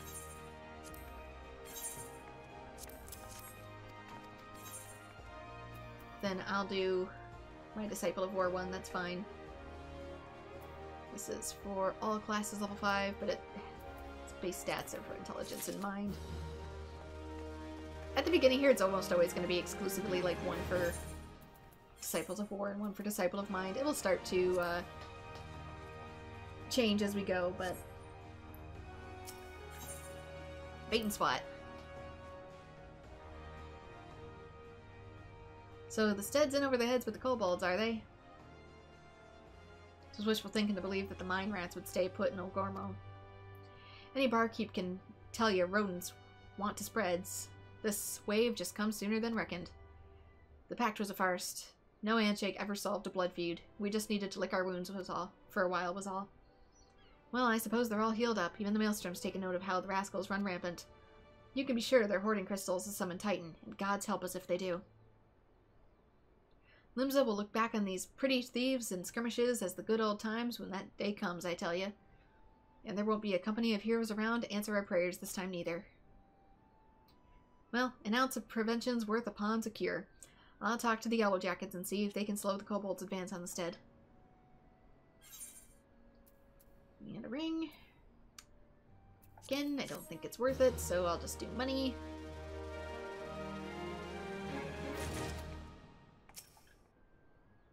Ah, you slew a few rats. Good on you, La. This bloke comes out the other day and plops a huge sack the size of a bleeding kaboo on the counter, saying that any man who slays rats can have something from within.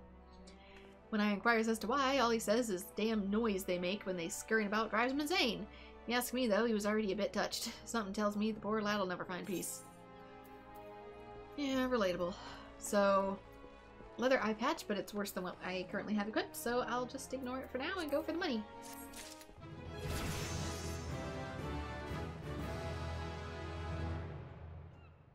Alright, that's it for here. Level 9.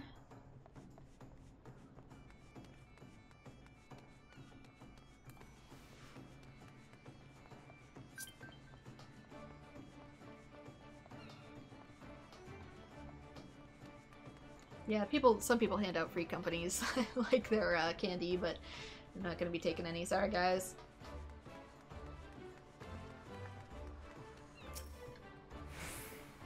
Have you had any luck obtaining fresh lamb? Please hurry, the guests are arriving any moment now.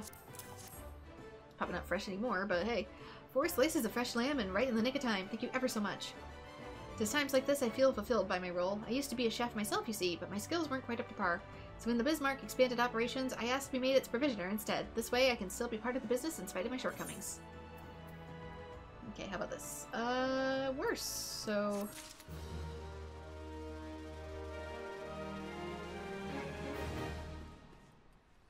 And I'm pretty sure that once I get to new areas, it'll give me a chance to get these all over again.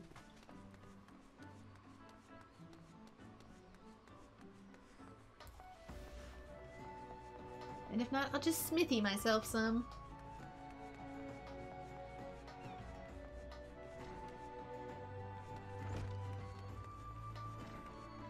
Oh, this is your inventory, by the way, down here. So you can see how full it is. Since you do have a cap to your inventory.